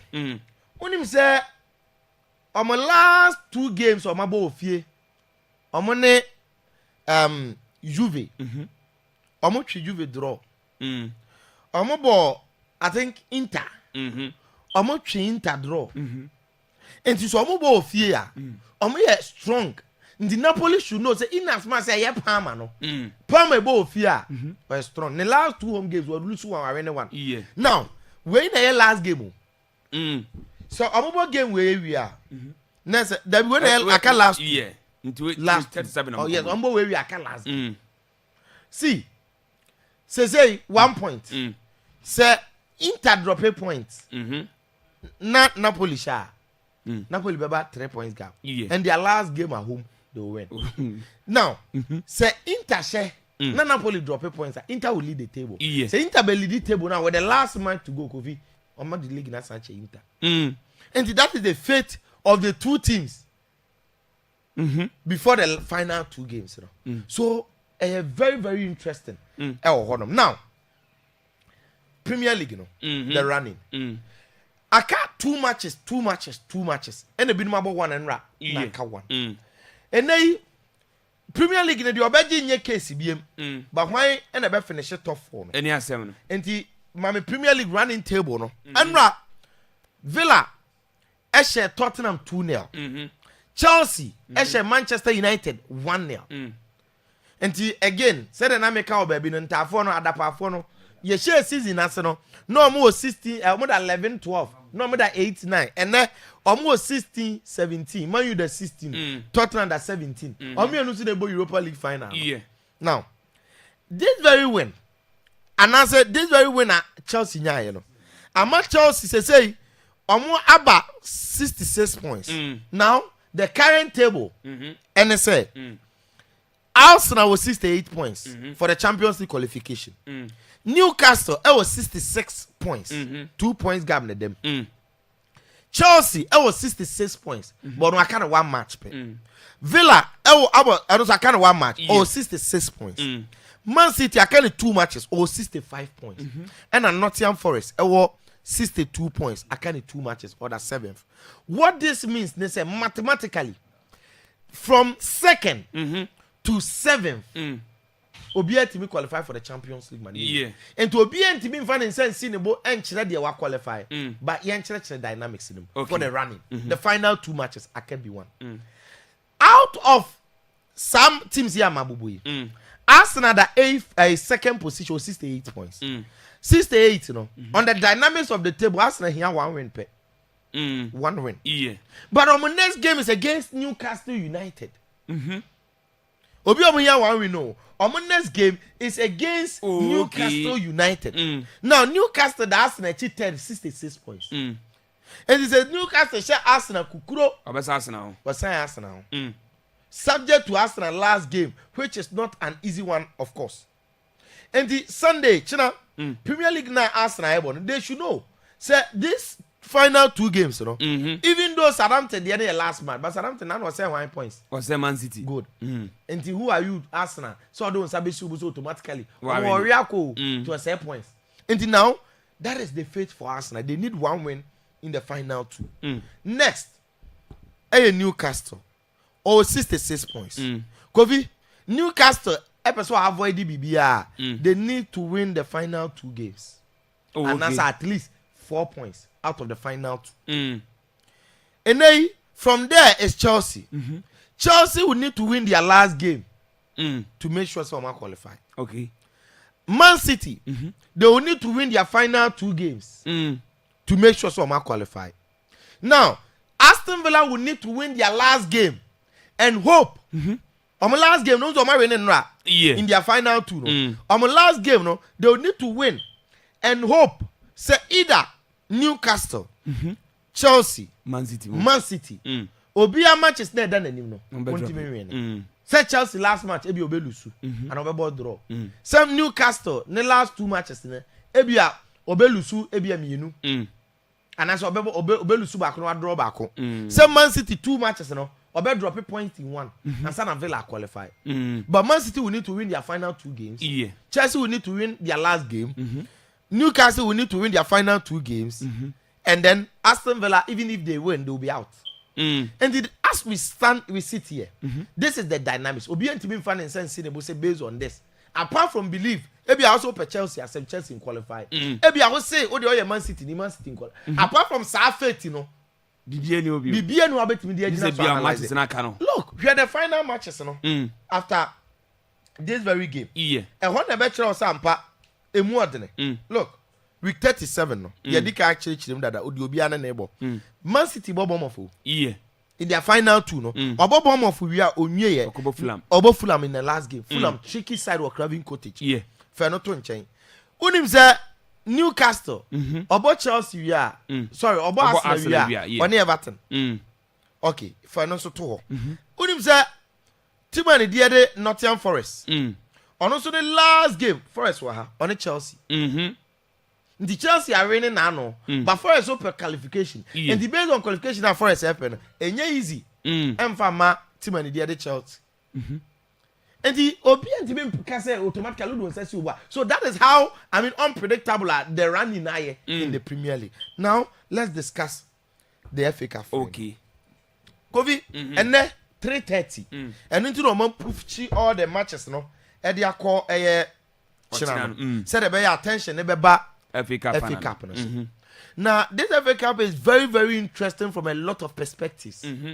First, I don't remember the last time Crystal Palace left a trophy domestically. So imagine, so Oliver Glasner about in a year and a half. Now Oliver Glasner about J FA Cup to the level of Crystal Palace. This is a very huge achievement. Yeah. And Oji in the hands of Man City is special. Again, where the players Maguehi and then every top team happen because they believe he's that good. Another defender, Watson, and I was saying, Ebereche. Yes. Mention all the players at this season. My inspiration. Ediama Palace. Crystal Palace, yes. And if Oliver Glasner coming from Frankfurt, ever within this few years, ever yes, we are. It means that Crystal Palace enya what they needed from the season. Now on the other side, Man City would love to salvage their season with the FA Cup. Because the City and the FA Cup, there's a market trophyless and I'm imagine. Carling Cup, Yana. Carabao Cup, one Carabao Cup. Man City, Nigeria. Check mami yo, nkwaje obi cap mobi. Kufta go. What am I? Yo, kufta go mama so ayesh. Me baby ma adwa ayesh no. Oji wai. Na ode kasa na ni ensa chi. Jimobi. Carabao Cup. Newcastle she Liverpool. Yeah, ampa. Kufta go obi obi cap mobi. There be ode mumpa. Jina wa. Enti it means that domestically the FA Cup, the league, and then the Champions League, Man City are in the So Man City will need to win this FA Cup to salvage almost season. Now, Pep Guardiola, my catch also about Premier League, Magic League is 6, Carabao Cup 4, and what FA Cup 2, and the Champions League wajibi. Aside the Champions League and domestically, Cup and when the day pay FA Cup. And this one Anti-Banji League no qualify for Champions League, no the FA Cup. Kofi, Untimin can't say this season will fail. And that will be more of a positive and answer plus looking at how our Man City Kofi has struggled this very season. And do not conform radical. And the Pep Guardiola know every motivation to go into this game and win this cup. Now Early Holland and they lose as he's on the face of this new project. And then every game at Auburn, he tries to do something. Oba in the history of Wembley, and yet he's here to score there. All the finance Auburn on only performance were from. Wow. And he on also a personal inspiration to go into this game. Kofi. Upon a Juma di brand Man City in recent games, in as much as the City for the good animation, there's no player since the brand free injury by Oba see the brand chances thing on the creative, but on one SSA baby. Nano drone says on one year Juma almost say no. And in the final game, cup final for Manchester City, he's not gonna joke with it. For not to change. Omar Mamouche, imagine upon this blissful performance, any idea other than do you think that Mamouche would love to? I mean, he would love to win the first trophy. Yeah, isn't it? With Manchester City, and they have a very, very, very interesting game from a lot of angles and perspectives. Okay. Now this is the 144th one. in the FA Cup and of course 10 years the oldest competition no you bought for 144 years and shall say around the 1870s and looking at these perspectives it makes it interesting but see I really appreciate JP and Mutim no Jean Philippe Mateta no any the way they play because for me direct in fact almost in Man City shepa say you should go into Man City there are times they score and they don't win there are times they score and they go ahead to win because omo direct omo nim counter attack you and a game also a cup final until a cheap game for Man City also no crash there you get it and it is not just an easy game City for no so defensively omo problem upon all the game that they are playing se bo no do omo defensive unit that you see them struggling you see them some omo brewe no so it means that game na final game no the last time it was Liverpool against Newcastle. On the surface of it, yes, one be Liverpool. Yeah. We Newcastle actually Liverpool 2. Good goals so. And this Man City for no, Kofi. If they joke today, said yeah, even including me myself, EGD said, I'm beje cap. Crystal Palace in your Bayra Brewajo. But I think that City season comes down to this FA Cup. Okay. They will be judged by this FA Cup. And based on that, I think City are ahead to win this FA Cup. Mate. Now, 90 us be okay, 90. Kofi 12 matches pencil. Okay. Kofi now I don't know the last one 116 is saying. Yes. 1.16 say. Yes, I know that then company yana me person. Nti yem for CTE 4H4 CTE 4H4 okay 90 was no yatuna from 3 yes. 2 we na 3 me be PG ne Rams and no say 90 us e can no ko a na no last na no na one say how much Man City grammar start the Man City Southampton me 90 us we sa and so one match sa into we na third 90 us eba okay boss me enum we say Conor Prince ombesu Spotify ebe mo mo so yo enti yeda say Hussein Adams na oten nka say amana ni nsemo de ni kiremo SC na ni betting code no CTE 4H4 CTE 4H4 enti say na honsam no ese etie wode si de aka no ocean eba na otimi ede yawrem na owia na de aka na ya to so ede ma ha Akwaaba radio 98.1 channel so simple ene weekend enti we Akwaaba sports preview and another pay ye de match shishia also tibi dwumedie ne so oba Facebook obetima beja comments ago ni nyina no ye ba kenkan etimi ede ama na etimi akoye ni wo say your friend frankly what is Akwaaba you are the best ye da see ana afi so tete Emmanuel it's live from Spain no say fire or them more fire and the fire emojis no eda shesha na ye da see pass we do message in area ba what's watching the show live from Brekum Kutre number 1 what's Barcelona all the way listening to my mom I'm about the yam seller Ajedo Kadarada Maklele and all Kutre number 1 community from Great Mugabe the message or the free Kutre number 1 at the Ebaye no was a good analysis watch you live at Sahim Kwasi Krum was a friend Lasha Bennett the messenger on his own Eddie Abba and NLP Kinsla Yadasipa yes Yadasi was a rich fanboy was a Barcelona all the way you Yadasi say was so the message you know it's me Eddie Abba Yankwe the tactical man ocean Atenasi Yanko na enchiremuno onfa ne de ne emra emfa emayo wia dia kan what's it Keved ayede Keved information aba sise ukwa wari go ba untu ahwe ye die mu de ye mint me na chira ze mamo Kofi what's it information amo president na e kana so Dabi mamle official news the president nya oba ne akra no president ne man yes Dabi oba na ti ase so no te na oba na ti ase no ukotu ade ama ne ma me ana ne papa na ko me Keved ni Kofi ye me Keved ni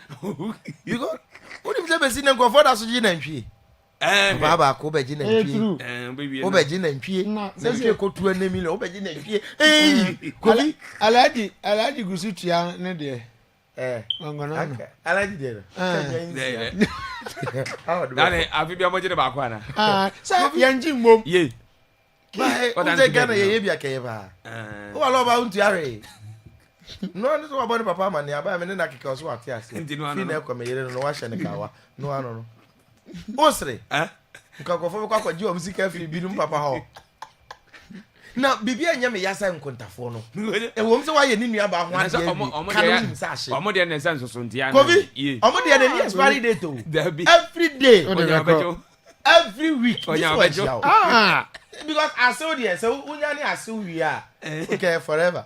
Akonda. Unja Otisha Park is we know as we. Park is now. Now, Joe. Only na Africano. As a what was our team no? Hey, I content here. And yes, I won't dia na o man dey catch I content here. Yeah. O sika no beje. Who grass and who no? I content here. I content here. I content. Okay. Kevet for nyame nhram. Kevet. Who wa no ba onya no ho ade. Free. Na info na nhram. Kofi ende mintimi ka. Kofi ha no de awale no. Ampani ampa. Baby pa ko ware fa yenka yengu obi amamre ho fie bat ebi mu odin sin bi nka India say kura de ba na ko ware be ma no masa mesa ye India ni just how de mu ofo mesa ye mi India pe de mu ofo do okay you don't say why say baby o han confirm 30 na ntwe 3 na ntwe 3 na akon ai wo ko ware ba no mo de bi na ntwebu nanga Onya kase onya santi ya na wakofendi ya aha na go bi ha de edu ba bi aware no you okay you go any man was it God bless you all for your good job yeah that's it was what you love from Spain Barcelona was it your friend Renal Ando the messenger or the free Barcelona Spain at the Bayern and that's all can be they say ojo money nyina jo money so can be one of my ento nkase sie na yeah was it God bless you. I know just say God bless you all. Was say P2 what you like from Nanesiano was it getting to Yabwa. Yabwa that's a P2 say be aboko there. Odipa Eddie Nana Kofi Yabwa. Yeah that's the parcel all kind home. Na what they were drinking na Eddie Abba. Na was it code again? You code num CT E4 H4 CT E4 H4 eno Hussein code no enti ya no asha no so sa what say your friend Owusu Boatin what say what you like from Crystal Palace UK okay oh you don't say Owusu Boatin so we here from Crystal Palace enti ne ya no mo na ebo na zo nchia metata mame matata na o dey ndro nchia na oh so Crystal Palace nim so o dey ntia na mo so na fancha ane ko support Crystal Palace oh na ko bi abena o tata me sa moto so sen ndi mame nchia Crystal Palace me say mame nchia obi a ho na me tia omo na e kire se me support omo onya wo support no ka be na be mo metinya se se me dey me yes omo sympathizer o be sympathizer Crystal Palace dey me ni omo adada o ni omo nya hwe o say Crystal Palace o tim nya mo mo obi nko trophless mame mo obi nko trophless mame o tim nya o tim nya ndizana be cheze Otimi nya sa na tie. Papa na bo wati ni din no. Say ntwe no oguso de na alaje omo je na 12. No, zo when the time na 12. Afi na omo asro omo nji mmom. Davi. Nzo omo nim so omo jibu ma hwa na omo ha be ma no. Na ma dada bia 2 years bia fa 3 bra. Sa. Nanka. Yo. Martin. Yenti wa what yenti wa. Me da say muda ho. Muda pa muda. Me da say tago. E na so yenya ho kese pa ofia ha. Yeah. Yes, John Van Der Poel, yes. aspiring NCC chairman for Hearts of Oak. Hey, Kofi, match we who match Chelsea o. Nyo na ebo. Penifo mo background so no. Nyo na ebo. Anyo na ebo. Now ni say adwuma ni na ya na off the field. You na nye we ya. Enye we ya. Yo mo fam sancha mo dem ni fam. Yem fa yen sanche dem ni fam. Mo so mo ye ne ma kakra wa chire. So wo mo ni abra, ye na wo fie ni so wa wo fra bonti ba na so ni abra ne ya. O de yenti we. That's it. You do. Or china ni bi hu. Enti uwia na ye ne jumpa na jumpa na. Ye kan Kofi. Ye be sere obi amra. O chira after church mo nye hwe. Oh yes. Go match no. They promise mo say ye be witness very good game. Sentina say ya fo. Obi amra. 2030. China say me na me call first. Sa nti betwa. Coffee. Man for some pay code into for code into if I say Facebook or why. Okay. Yenti. Effort. Mami Barcelona celebrations, you know. Now Barcelona are winning the 28th La Liga title.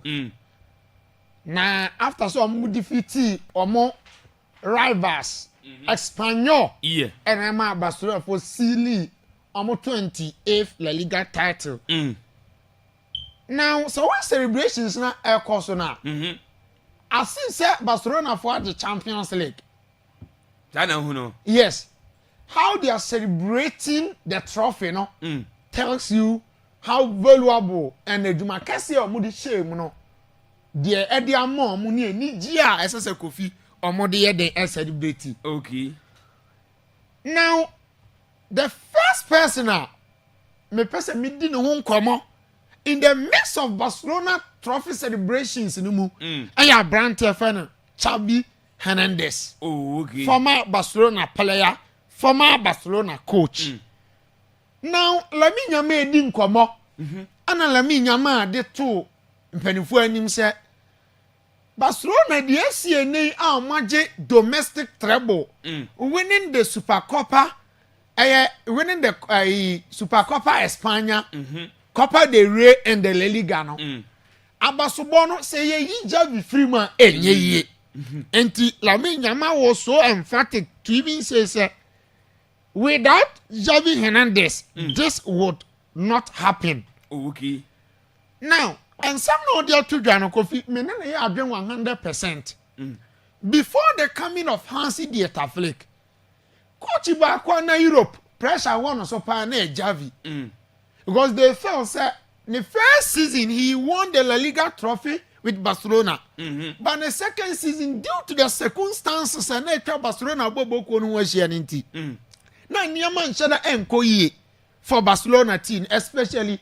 Omo tight financial situation, omo financial difficulty omo ko omo na financial fair play regulations na correct omo. The South team Barcelona team top player omo bre.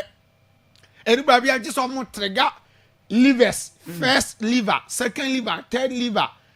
Ni nyina ye kwan na Barcelona e fa so de generate sika e wo mbobo kon de finance club no. Enti pressure ko Javi so.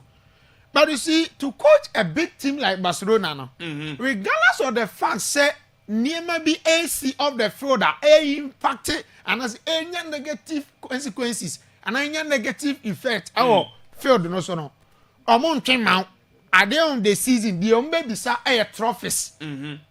Anti pressure called Javi Hernandez so and or the Juman to a man Hansi Flick a bear de Sosidino. Okay. Now the reason why I not pay Mini Lami Yamai again, a fast some of the attribute home, and he said, there is no way, say Barcelona, almost successful season of Moniano, Ubet me, I get credit in na Eddie Amani Pabacon, I'll be Javi Hernandez, dear film. In a sense, coffee, this is the culture about Barcelona. Time and now, I'm him. Who you hear Munano? One dear no person will achieve at the man who and no pressure and I want to so and determine the necessary. Name on making sure say the tradition of the club, the philosophy of Barcelona, no, or the Bayer Juma, or be follow Sadiano. And this also ya coffee, where the opportunity, where chance or the man young talented players and they Barcelona trophy winning season no omo play instrumental role omo play crucial role. Now you players under Javi Hernandez ne tenure of office more opportunity am be see account for the senior team. The kan Paul Kubasi. Now go fi Paul Kubasi na ka say we 18 years. We're 18 years. This is the young player. Javi Hernandez man opportunity no. Now we're 17 years. And you're making a debut 18 January in the Copa del Rey. And now Kofi in the La Liga against Real Betis, Paul Kubasi Parades making a debut for Barcelona.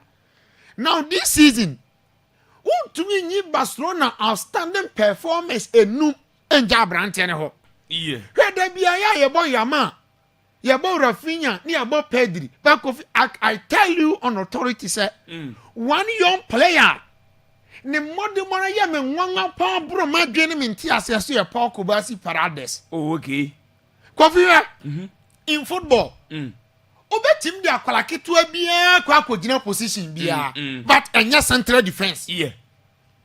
Because central defense you are coming up against big players. Assuming some utaki Lukaku. Assuming say Barcelona akweshia Napoli. Now utaki Lukaku. Barcelona kwa akweshia Bayern Munich. Uni say Hurricane or Arsene Lewandowski. Yeah. But one here now utaki Lewandowski. Assuming say Zlatan Ibrahimovic bobo. Yes, 17 years but taki Ibrahimovic. And ya good ye Erling Haaland. Yes, akwala ketua be taki obi te say Erling Haaland. Unim say adwuma na say ugurasi. Enti that department and that position no. You need players who are already established, already built. Got that physical imposing stature. Regardless of the fact say nay, you see a center back and you should be a ball playing center back. And your man can for be. And for Javi to have trust, for Javi to have confidence, believe in 17-year-old center back, actually GDS Sonko, and then the trust our in Barcelona Academy no. And all the Abrante buy. And Abrante good when man say Juma Abrante and wedding. This season Kofi has been so instrumental. On my Barcelona in the La Liga 2,440 minutes. And 2,440 minutes for 18-year-old Paul Kubasi Parades. Again, Yamba for to say Lamine Yamal. And they ye discussing Lamine Yamal in the Ballon d'Or contest. Because of Abranten talent, because of this particular season, ball Abranten Abonti. People force a Ballon d'Or no Crampono, Yamfa Dian Emman. Nina Javi Hernandez. Any GDA, any confidence, a promote to Abranten by. Now Yamal situation is quite different. Yaman situation me say Yaman is ikano. Say 300,000 go check not the half come Javi. In a sense of for you to have confidence and courage, akukodro say who must 15-year-old say on the Barcelona senior team. Ya kasa service be one grand. Who more be a konya ni parade 15 years. Yaman in the debut to know. No, what do 15 years, 9 months, 16 days. No, the 16 years, I tell you. Xavi Hernandez, Emma Yaman, the debut, no. No, coffee, no, what do 15 years, 9 months, 16 days. Wow. And to know, young 16 years, against Real Betis, April 2023. And no man, Brantiano, or Konya said, oh, Messi, came for Barcelona senior team, no. And the rest has become history. Ball of Brantian Ebo. Say Barcelona form for so munyana Brantian so how he's been so decisive in big moments. I know this season Barcelona domestic treble marginal. Kofi untimi 2 players in Brantian ho. Due to ball obonti. I ne yedi di kura ko Ballon d'Or komonum. Enti yamon ambaso second air Brantian friend Femi Lopez. Femi Lopez season babe wie no. Or a very important player for Barcelona. I tell you. So they see Barcelona matches ma. Utu so the ideas no could be na day. Aba. Enti Yeman Abaso. Hansi Flick had the trophy na on one will be added and said 10 so. But the truth is that cheche Abasubonu mua. I say yes, thank you very much. I say be here day. A coach of you. Now Kofi football institution bia wa dia oya ebuano. Until far Real Madrid Omunim ye de we believe in Galacticos. Yen koto already established players. Eno na ya de yenim. Eno na ye team bia ne philosophy ne kwan of us oye ne nema. Enti oba Ghana high mebe na to na fa team te say wafa. Dia na no mo ye. They believe in youth. Yeah. young players no almost scout akose say o ma ba ko fi time na wa fa bowling no o say no bi o je chess na no bobi yes no bobi okobo school pon wi anu aba bebo Ghana Premier League e say am che house ma mu num mre bi me e ka ye ho kakra enti ko fi edi ko fi team bia one ideology ne philosophy and a model eboa no now on the part of Barcelona anytime bia La Masia ejina ne nanso bia no Barcelona senior team e fa ne ntoma pefra to be honest with you anytime bia Barcelona La Masia ejina ne nanso anytime bia ye be hu say Barcelona La Masia ne produce players bebre ba no players na mo team compete no e ma Barcelona ejina ne nanso Kofi Udin said for the first time in football history an academy bi etimi the 3 finalists of players koduru Ballon d'Or se e bin si da o Barcelona La Masia and niam na ma ye ne football mu e bin si onye normal for na 2010 yanya Iniesta Xavi and Messi 3 finalists Ballon d'Or La Masia omu nyina La Masia product na Kofi ani nkomo ketu abi about La Masia no na me nwan niam bi ani ma tie fo ntin nkomo na se La Masia Spain kasa o de ba brofo kasa mo farmhouse okay La Masia na se kire na me kire onde no okay fire kasa La Masia kire se farmhouse o brofo kasa mo now a ancient country residence ye see sa dan no 323 years ago 323 years ago yansi purposely for Barcelona okay a ancient country residence in Catalan na close to Camp Nou our district from Les Côtes district Barcelona ho in 1979 ana Kofi ya converting no e man be dormitory for Barcelona young players nti e be dormitory nti Barcelona for omko scout akofa young player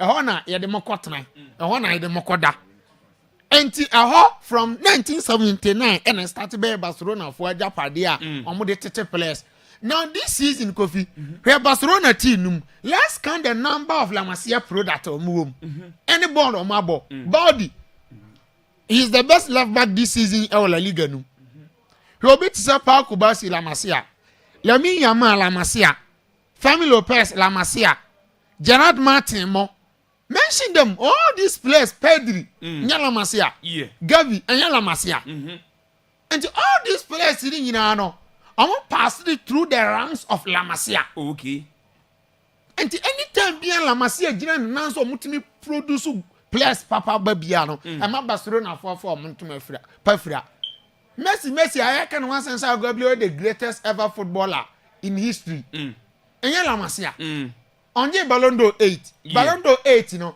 La Masia produce obi a beje Ballon d'Or 8 La Masia produce obi a na football by on the most successful watch trophy that's Messi and clearly La Masia air the spirit the soul the backbone of Barcelona anytime bi omugina omunanso no eboa omo ye den etimi eye successful now Hansi Flick nso yamo na baso Hansi Flick ankasa no ko fi ha while restore respect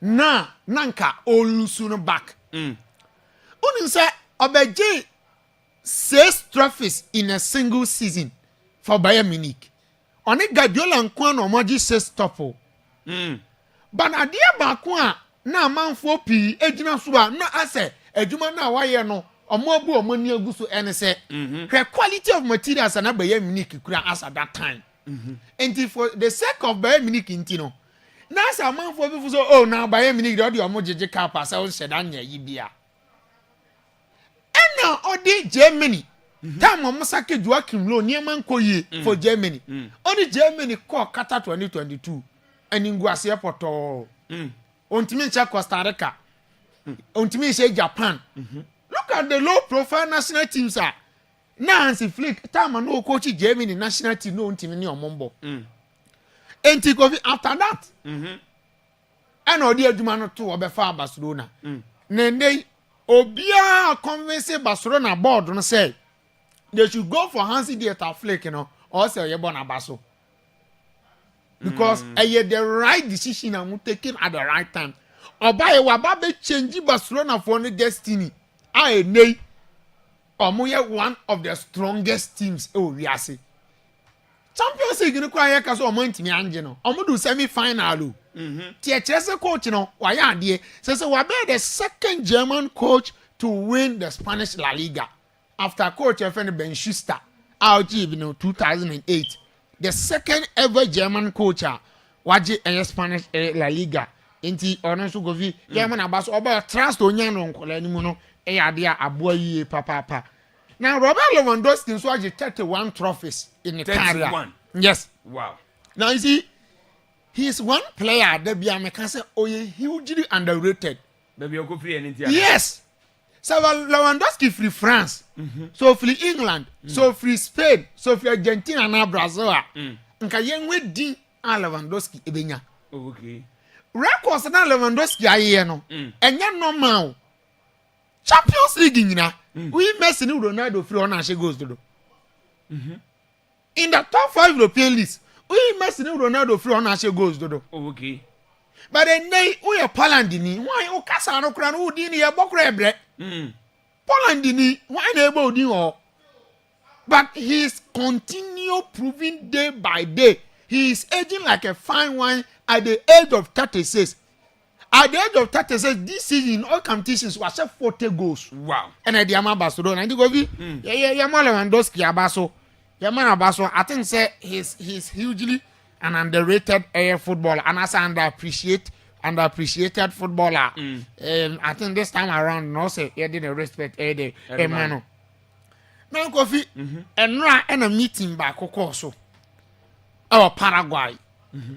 Na meeting no. The course on Yana say officially Spanish Football Federation and the Argentina Football Federation are Giatum so Mumba Bebo finally see man. Yes. Now cause of finally see man. Let's nipa now obey imagine as European champion Euros no. And will be on so beje South America. Ayi omo continental competition na omo born on the CONMEBOL no. Yes, Copa America no. Muna mo de beba be de ababesi ani. Nti European champion versus South American champion. Now Kofi, the reason why me discuss the same way I am then say we will gradually settle the debate. The first date they are but they are next year say you be both free ho.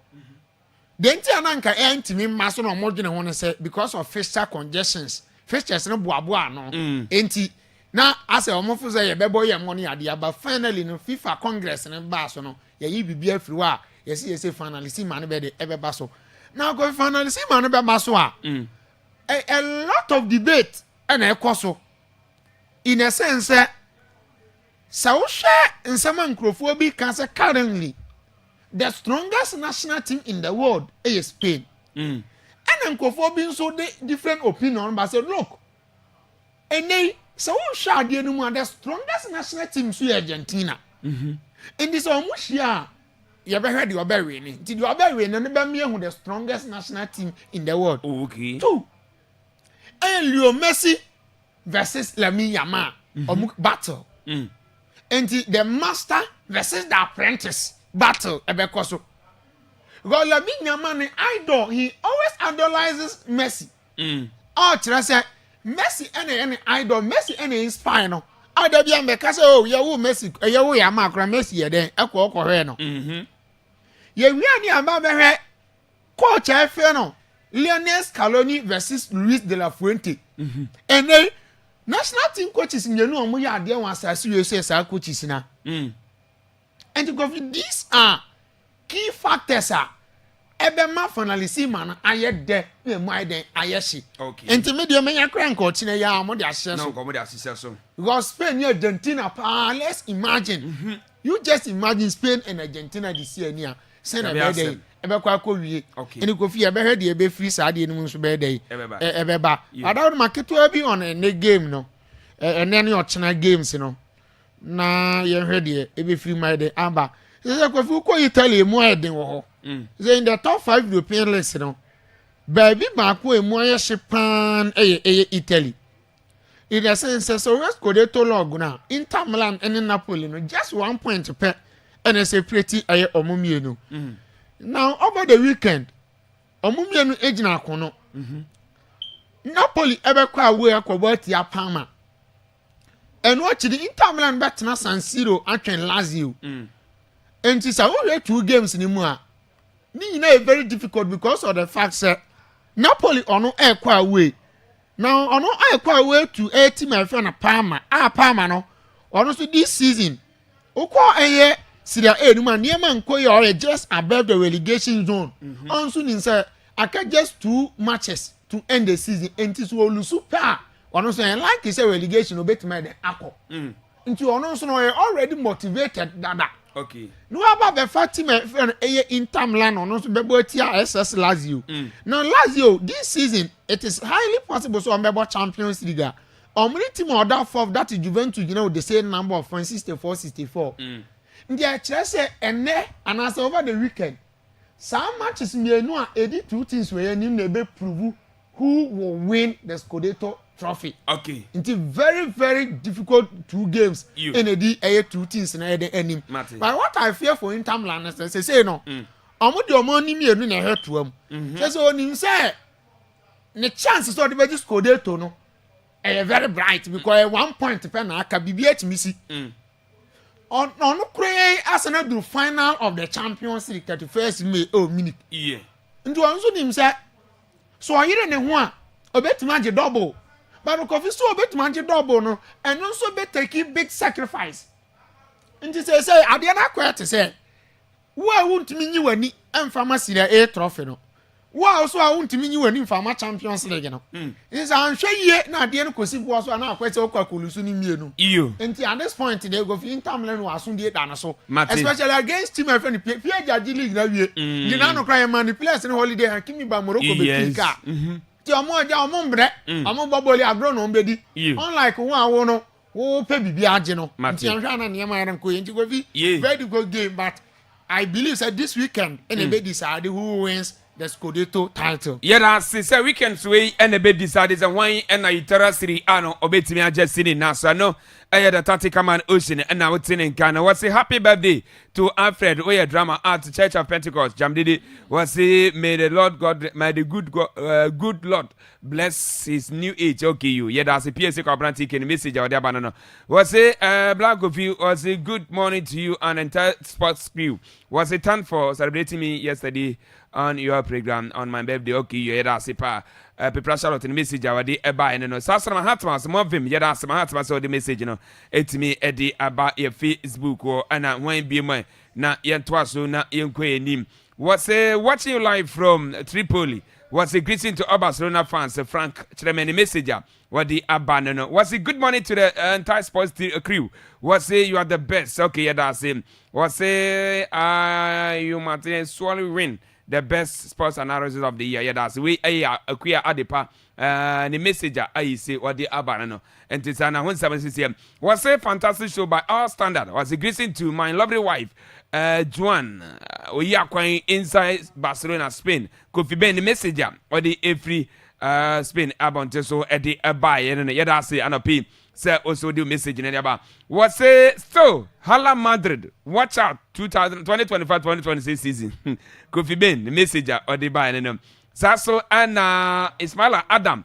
was a Vesca Basa yeah that's it say do message you know it me Eddie Aba and I see it me and tomorrow pe code you know for code no choose your mom request code yes simbi you know Shannon so who say code I sporting code I CTE 4H4 CTE 4H4 NT Channel say sa na ho sam no ese eti NT enche ye bedi nkomo awofia say abra John Vanderpoy ebeba na obey no Ghana Premier League channel so say week number 31 games you know ene start nyambo da wachina games na ka no ibeyi e de front obey Facebook wana features ni nyina eda ho medical card say Chelsea any house match anya live game and tomorrow mother say between say umbetire fienti mwe TV no and every TV no best so biana obeso biana nya wankwanya match na hwe enye live game enti fa so trimisa na so far games no say ana ese etie ai so by Facebook wa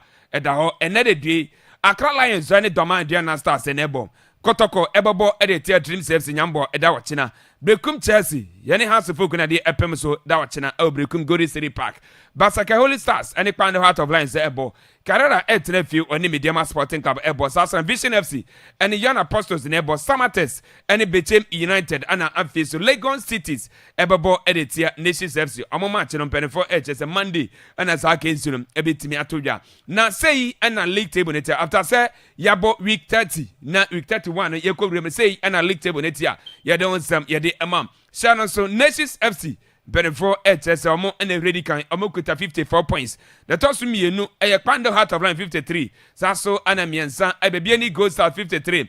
Kotokoto 9 51 points. Saso na Mediama etosu enum omo kuta 47 points. Saso na nsia eye House of Folk omo ekuta 46 points. I don't say no yade amount and na no pay. Samates tosu makwa konson aye 45 points in ekuta omo ana afesu Shannon so Bechem United etosu makwa ku insiam Omokuta 43 points. Krom a Dreams FC 43 points as they do a Diana 41. Dubako Brekum Chelsea 41. A Dumienu a Young Apostles Okuta 37 points. Saso and a Dumienza a Basaka Holy Star 36 points in Ekutano.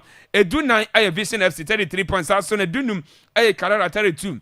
A Dunsian a Accra Lions 32 points. Saso and a Dunsom a Legon Cities on Okuta 25 points. Then a face in Suatraman FC.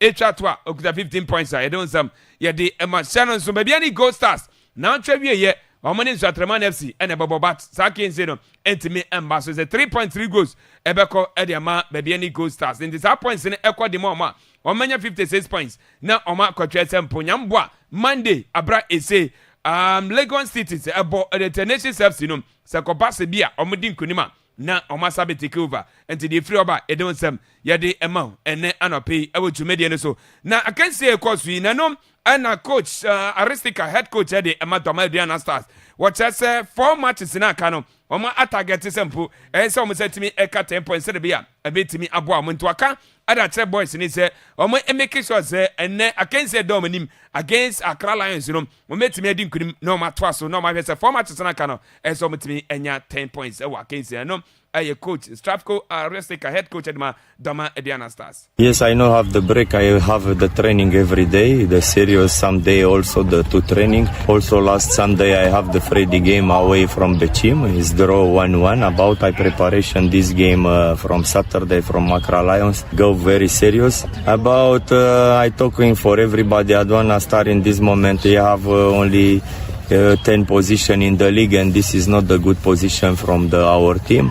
I talking from the player this week concentration and put in our plan in this 4 game minimum 10 points, not 9 points, not 6 points, not 3 points. In 4 game our plan is minimum 10 points. I will try the best and I like go from change this history. About before all the people talking for me the same. Mediama not Adwana not win to Mediama. You we and sama coach Aristika ono adia tuja and to say minimum so metimi enya 10 points efa ka 4 matches na aka ene omo ekotiano na yeto asesana so kotoko any Dreams FC ene bobo ye nyina ni say coach Abdulkarim Zito na o coach Dreams FC ana iso be piem o kotoko na no na manfo ebusa ne say na say Dreams de woni mamo nto enya match bia asabeka se bia be fa ne serious no say woni de wo ye adwuma ba bia wo no ho na yisi na akoma wo nto hwe ne say match say da o manim no wo se ne how ba kopa no Dreams FC match no ahwe ne say nyame adoma ne obetimi anya results a ebetimi abo anyambo da wo chena. I'm a professional coach and I belong to where I work, so there's no any emotional issue. The issue there is I have to beat them based on my target in the league. Any team playing against Kotoko will prepare hard, very well to meet us. So if you are also not well prepared, we may laugh at the backside of our mouth. So I prepare the boys mentally and physically because I know. And there are some coaches, anytime they are going to meet Kotoko, you see, they go all out just to beat Kotoko. And we know ourselves. Because of that, seriously, I took this match like a cup final. Every game Kotoko will play is a difficult game. Kotoko don't have any, unless Kotoko proved and then make the other club maybe the other way around. So to me, we are preparing seriously. But for now, My problem is against Dreams FC. Until then, I don't have anything with the other team. So let's finish with Dreams FC and then the rest will follow. You we and then Zama coach Abdul Karim Zito, head coach at Makotoko. What they are to and what you also best fans, no. Mumra, number 2 support in Famamo. Now, boys, in Ehuma, Energy Jamo, or Matimia Kukudi, Amakotoko. So 3 points in our case, Metimia Quadimamo. Some Quatina Fies, so a Kotoko fan, Kotoko Boma, 2 man and a Sifa. Was it a bass and up as a way dancing about? Nano enters a dia, we a Kotoko fan. But final, more you know, Campra, no technically, no than Pieball, no the support a momo. Copy simple, Omobet my bed, a bass and I will be a 2 yams and pa. Oh, club ne da wakoma so na ba kwatina ba bi kotoko bonus ankoi na oye ne bako na be frɛ ene kotoko da makoma so na so for oba say ne be yi de frɛ kuma no so. My message to them is Kotoko is for them. They not coming will never help Kotoko. I remember when I was with U17 2018 in Niger. Then Cote d'Ivoire gave us the first goal and the boys were looking at me. Then I turned around. Our supporters did not see the first goal. They were screaming. Then I said, they should all come. They should look there. I said, look at it. What did you see? The supporters go back. They went back and then we scored 2-1 at the end of the day. So what I will tell the supporters is, Kotoko is for them. I will leave, but they are still there. So they should be patient and calm. Their coming will rather motivate the players to play better. So when you are a supporter, you only go for what is good. That means you are yet to know what football is all about. Football is about, they say, win, draw, or another opportunity to make amendment. I don't add lose. I say it will give you another opportunity to make amendment. We may lose the previous matches, but we are making amendments. So come and then see it yourself. Don't allow people to come and tell you this is this, this is that, this is that. I know the way we played, people will have been happy if they were to be at the field when they heard the story. So this is one of it. We are working towards our objectives. So they should come and add their voices and then we'll play better for them. You we and then Zama Abdul Karim Zito, head coach at the Makotoko, Wadia Tujana, break up Chelsea, at Nefi, a body at Tiakra House of Gnano, and Imano Sapon, at we and yet Teta Maise has. Was Watara Bayi, Nane first match, or Betty Bodu Shane hat 3. Na liga yebu first round ha so kopiemu awakra na Chelsea ko na Chelsea akwaje 3-1 this time nya di CBC omo make sure say kwambia so no nkunimdie no obenya over coach Watara anafi ha so nyame adoma da wachena awbrekum Gori City Park. After game be and coach catch say yes you know atwam yen focus wo de dey anim nti me kan say after that particular game no e wo na you forget e say de dey anim against Hearts of Oak na ye dwene ho nti wo be hwa preparation ya from last week e be pin by this time no hwa intensive no wosoro nti ye ko Hearts game no ye ko all out na the be and coach catch say anyway say ye ma teams akese no e be twifa so sa Hearts of Oak ma share home and away last year on be share 3 this year omo home omo share 3-1 till this time no yadia yetra ma hasa san she e wo brekum bi yen players yen timi ngina wo se me wini ameji winning bonus na matena wo se team bi mehye me anasese me wini na menya sika enti they should come in their numbers Sunday no be che brekum Chelsea to victory yes you are ready say you be deliver on Sunday you come all out enti say omode Kevin no say be defender bi omde be bia no you focus your concentration physically mentally no you go for 3 points ti say the omo support ye ma wini home games no any away games no they should come we omo double no because ya well focus has to focus on Sunday you be show nti omondobo support na omode my then and they should double it ye no mu share 3-3 nti no yenso ye ko no ekote ye ho nti ye be more than 2 ye be share has to focus more than 2 goals you we and the fi brand say support na so ye ba ye de nsem ye de mana Vincent Kluaje sama ready o ma ye prepare e de ko face has nyambo ada wachena brekum Gori City Park nti nya match yi see e da from Vincent Kluaje. We are 100% fully prepared, and because we lost against Kotoko, we are not going to lose again. Because when I came to this team, we are having lost twice, so we are just going to do our best and take the 3 maximum points and look forward to the next match. This season, I normally don't know them that much, but I think when we get to the pitch, I'll get to know them and know how they play and everything as well. They should just give us the maximum support that we need, because without them, we cannot be Brekum Chelsea. If they are there and they give us the maximum support, we could give them the trip. I think they should be patient, because patience is the key.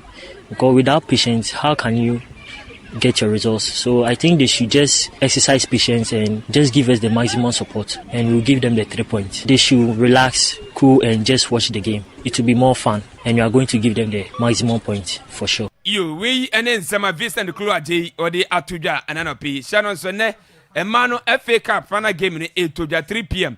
Eno Johnina ladies omo ene Faith ladies na de epem so 3 p.m. ana za ke celebrate me akoso no mo ewia na Women's League no na ya the Championship playoff no final game no wan ene say eje shano so say both 6 p.m. ana pen 4 chances za ke celebrate me akoso ampem da kwa ladies omo ni police ladies ne omo ne bepem 6 p.m. bekoso our University of Ghana Stadium na ya say afiwe no wan ana say Women's League no yes omo say massive no ayana more dimpa yana fe pa nti omo chese omi ama Ghana fo nyina etimi anye bi ahwem na shano se division 1 so we aye zone 1B na ve zone 1A no ene ye wie ni nyina ye wie ne ahwese shano so se month ebesimi ana izempere for chese final game no ye betima ko play of 30th May ye ana as game ne be koso ewo Accra Sports Stadium eno ebe Legon rather yeah Legon yeah that's it pa na so games in the same here kwasi Amia Soccer Academy ebe the theater team 11 Wonders so and the Baby United omo ene team Liberty in the airborne Doma Unity FC omani omana for Mighty Royal so and Techima Heroes ebo editia bofa kwata no omo match no Monday ene ebe koso ewo ohene Amia Park ewo Techima intisana wonsam no as etia de wonsam ya de ema na we say na area nsam no na yewia na nkomo bia ka chebia no yetimi da to aso first of all before we react to the matches na ebaso this weekend no can easy to say fans no so what na fie na ye team ne da wakoma so team ne da wakoma so is o meyi team wakoma so na o bet na fie na team ne ya da wakoma so ma mo ye da wia na oba okay good and ebasa do you know what you do in football fans na yehu omo sa no ye omu nchiche mu bebre o but microphone nim obia e won motivation man dey a fan of a club and this one who know how to know your real fans are they be our problem and the Ghana for no problem nyina na say omo conglomerate all the fans na here back okay and that is our problem me say football I don't know why until this day we do like we don't understand football this is Adamichiri a basic ogwa brochira in fact omo free bibi your friend passive fans passive fans your fana kofi omo mbetwa mu keke in the season obi abi a otwa mu obrekum and obi the brekum Chelsea or match oba behebi or a passive fan okay what I say obi abi kura na otese na say Maba Park eh ene me nso me nkwohwe bi ana passive fan obi ha one ne namfofo bi no mo chale na na yenya hwemi nkwohwe ball passive fans in the end of the season no ye nim omo ye passive fans omo ba ye nyina uye no free ho ye wo seasonal ticket holders no seasonal ticket holders no why do you grab it my also what seasonal ticket in there or yeah as fun and that's why you're a real supporter of the club no not all seasonal ticket holders are supporters of a club because a supporter of a club are the one that even when the team is going down yeah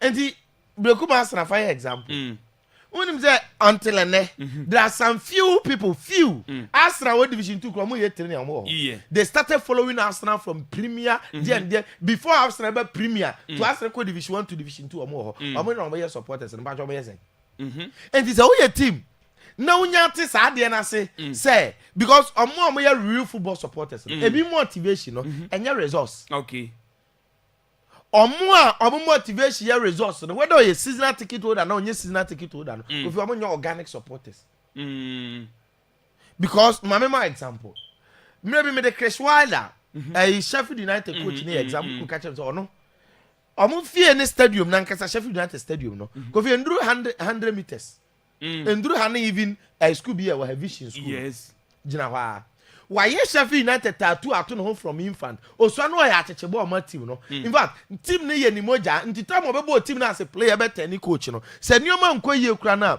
on that score you know say or giving all as a coach or no say team ne we sen kura hwa no means what must say or no a supporter even though I be a coach but a real supporter me the Daniel De Rossi there example Roma was a real supporter of the club before so obey a player supporters no obi wo ha baby a stadium ne esi no team ne wo na ho ne wo no enti e funny mu whether team no cross routine ba for mu e woni mu obi ju wo ha Kofi otimi be pet team no because team ne associate so much to the level say office the team na be than the blood for a real supporter.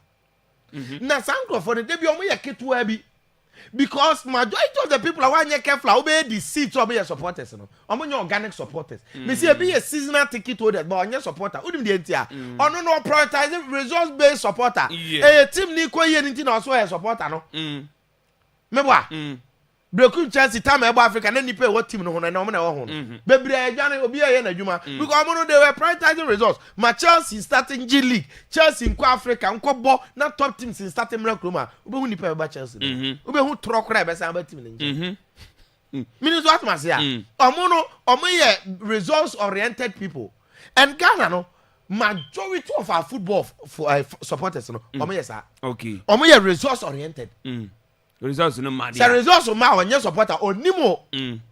But the supporter the results no starting about stadium be masisia. You. So onya te saade na sia. You appreciate the way you do your things. In fact, if you are seeing United Real Madrid. Say them do support Madridista, hala Madrid wow. But the Champions League 50. This year no man ko ye Barcelona share the basa. Na no match no. Take it aka. Ba ma the big crunch seasonal ticket when see hot. Okay. And the football no, majority of the people prioritize the results. And it's all your club. Now person they be a supporters in numbers but you watch the way you do your things. They be a complaining house of folk nipa mahas man. You do the thing that the people are complaining and you expect them to come. No. Means what must say? So what is about 90-95% omo organic. Kofi and no bet my house ni krom timba we jai yes because supporting the krom house ni no ya the house e twa no furuma e fa ntwa obi afuruma ni krom timba we jai obi jai baako ena ni krom timba ba but the way open the house and open the kotoko no da so pe ono kra results on my park on ma enti say unu say ube the way you do your things okay enti say yeti ase sa ni analyze the last time na Chelsea for analyze this idea no and I'm so okay now omo seasonal ticket holders omo passive fans omo organic fans enti kwaba no mbe fa so mbe increase in terms of ticket sales ticket pricing and then your mind be attracting new people amoma ba what I say e be a tourist keke oba ntem ha no ade bi cost no so as part of obeto ntem ha no me bi no abehwe stadium ya mount me fa ne nka ho because china otukwan o ma so what did you say? I be who said your way on your Saduma when you the book and numbers na you. Baby, I ba park a Timika and Nippon or me say. Timika or me say. No one constantly for the past 5 years. Nippa when you say. No one some part and for women. Team never crowd one actually. And the crime of ever so be increasing numbers. And no bet you. No. COVID League, you know. Before we discuss the main game, Chelsea has. Why now who say any chance? League no. They say no go as I say omo ya to chance now. Because on the real evidence of the thing, that's some that third. Now it is between Nations FC and then Heart of Lions, right? Okay. Interestingly, say Sane Beya because I go stars for no. One more game because of the Insua 3 game. Yeah, by almost points, automatically will be added into factor. Now 56. Or for first man first. Yeah. A chance I can how many games? 3. Yeah. Now Nations were 4 games to play. Now Lions were 4 games to play. Say Nations, Eshe omo game now.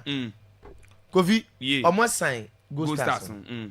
So 4 games now Lions no. Lions bet ma she I be sign go stars. Well, Lions do go stars no 3 points. Gina wa na ba head to head. And then Sasanet here dia. All other things being equal, provided say yes say ya unim so mo nyina last match Nations FC the Lions never last match. Oh Nations here. And the Ghana Premier League na nkasa no photo finish na bebam. I tell you. Okay. Photo finish. And the one real chance to win the league in Nations. The last time catch one place in the frame. And they were like how serious are we here to win this year's league?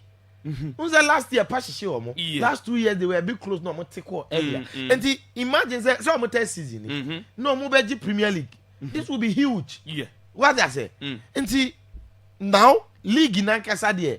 In as much say looking like a photo finish, you know. For now, Nations. Yeah. You know. Yes. Now, Become Chelsea ne has of folk. Kovi, me still Chelsea are yet to convince me. Let me be very honest. Okay. Why? Because and Uzo Kawatara de no. Oba have a share Chelsea 3. Chelsea ko ho share 3-1. Yeah. To every meeting na 3. Okay. Chelsea any kotoko wa ha. Say 1-1. 1-1. Yedim say Chelsea betuma share kotoko kuma say. Chelsea go lose 1. Go lose here. FA Cup and say we dey Chelsea awie. Chelsea go lose. In recent games, Chelsea be wie game be o consider go. And I want to understand something. Because on the evidence of play, Bede Pana has team where to become Chelsea. Let's be very honest. On the evidence of football, player to player, Bede Pana has team where to become Chelsea. Oh, go in City Park. Me who baby be flaba. Ebia. Gregory Oben said chile. Boy they say Emmanuel. Adu Emmanuel. Abedu and all the saying. Yeah. Good. Zakaria Fuseni. Seydou Mohamed. Ebia. Hubert Numdino. Meshak. Steven Amankona. Vincent Clou. Emmanuel Sapon. Ebia dine de domo so kwa sese na bono na yenim so omobono. Sese omo nyina sande ya I can't tell. And a team na sambo mu dia. Because from coach to players. The Chelsea that I know, Obo Golden City Park, I don't see from any point. Has I not scoring? No, yeah, debate grammar expose your mouth said. So players even on 2 goals. Equa, I'm here 4 pay. Our has team numina 4 pay in the Ghana Premier League. So we actually 2 echo 4 players. Ramsey, Hamza, Mauli Wayu, and Abuatin. 4 players, until even among Kunam goals. Edo also sent 3 of the 4. 3 players of the top scorers, 4 now, much 2 plus. Among Kunam goals, Edo also sent. And the meno, if you analyze this game, every keeper never to come to their aid. But keeper crown, you are as good as the defenders. Yeah. So defenders near expose you are. Ube consider. Consider is inevitable. And the media, some of what do him has here pa. What I say? Say the zito nim dreams now. I'm the town no. Some what do him has here pa. On the way they prepare for matches like this. What na ya mama be no. Yeah. No zakoi. What's I call home mama no. And this time round, it is up to him. So be prove it now. Because the first day Chelsea in the league get that from already what disappointing in the FA Cup. So you need to compensate the fans. Okay, Mate, meda say Oshima bra yere quick na bra na nyanya ntem na enochi na yanko John Van der Poel. Omo aka say na ye no mo nkodi nkomo na yemwe na yanko enim. Sorry. We ye ni nyina. Say Alaji na lead omo. Na ntwewura. Says 12 or the 4 on call. Oh, Malice, no can him. Say or the 4 on coast stream. I can say you. I like you, and I can 8. Coffee? Ye. Coach, I found a Karin Zito say, ye emotions in Tonchain. Yeah. Now the coffee assassin in a buy and I said, no coachy dreams. Yeah. The after the sacking of Ogum. And a kotoko for say on a bit my best steady shape no. Nti yemfa and in fact oba and so gradually no we are seeing improvement. Pressure ne wo kotoko bobo ko no mu no. Say I'm say about from eventually omadu final of the FA Cup. Okay. Still mathematically league no. Omo ye dey ewom. Now you see football there adia ba ko very important part professionalism. And the same Karim go to a coach doing CSC for some time near. Bibi na betia humam and all of a sudden or de bobo ko to be fa kotoko. Yeah.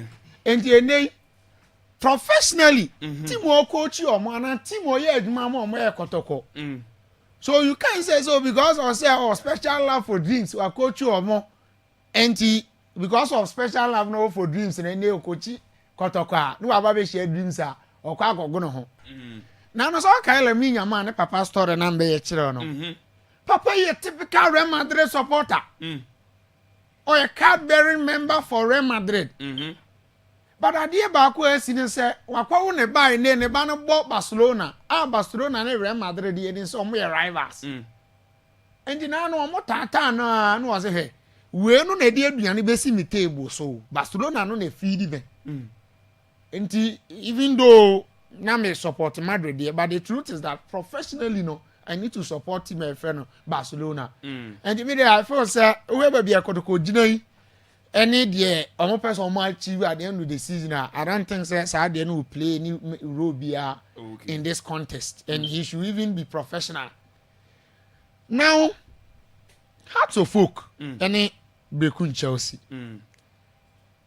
last season Hearts of Oak eba no no more performance in worse than this muntie ni yo last season Hearts of Oak eba no na relegation threaten omo and for you to say oh Hearts of Oak eba amuntimi share goals of former strikers Mawuli wa Yohams are more Asamoah Boateng free year they are not scoring. House of Folk this season, our biggest problem is scoring. Yeah, they among any forms. Ana me and no and Chelmia say Chelsea our advantage. No. Okay. Now, last time House of Folk Babrekum or the Kunimdene Kowe. Yeah. It was not just a win, but an emphatic win. 3. It was the first time House of Folk Beshe Chelsea was Before that, yes, na a year, so my pencil. No, my best Chelsea was okay. Yes, I stand to be corrected. Enti for House of Folk say buy ya coffee, Obeshe Chelsea or Hannah Chese. So I say baby ma, Timwa psychologically one prepare yan sha stage in the Befano, Chelsea. And match you know someone do. In as much as say all your physical preparations from psychological point of view also psychic the boys we are boys in him give it me the AC regardless of the fact say in terms of form Chelsea is slightly ahead of House of Folk. 2 Samuel Boadu since obe taking over Chelsea adjuman onyan she has that on she coach Watara that on she say 2 year ni nyina no olusu ndi a kire say Samuel Boadu so a point to prove ene Nyame admo over the weekend. Or a point to prove. God said, we a coach who have for Chelsea. No share of former team. Since you left them, now to issue on that.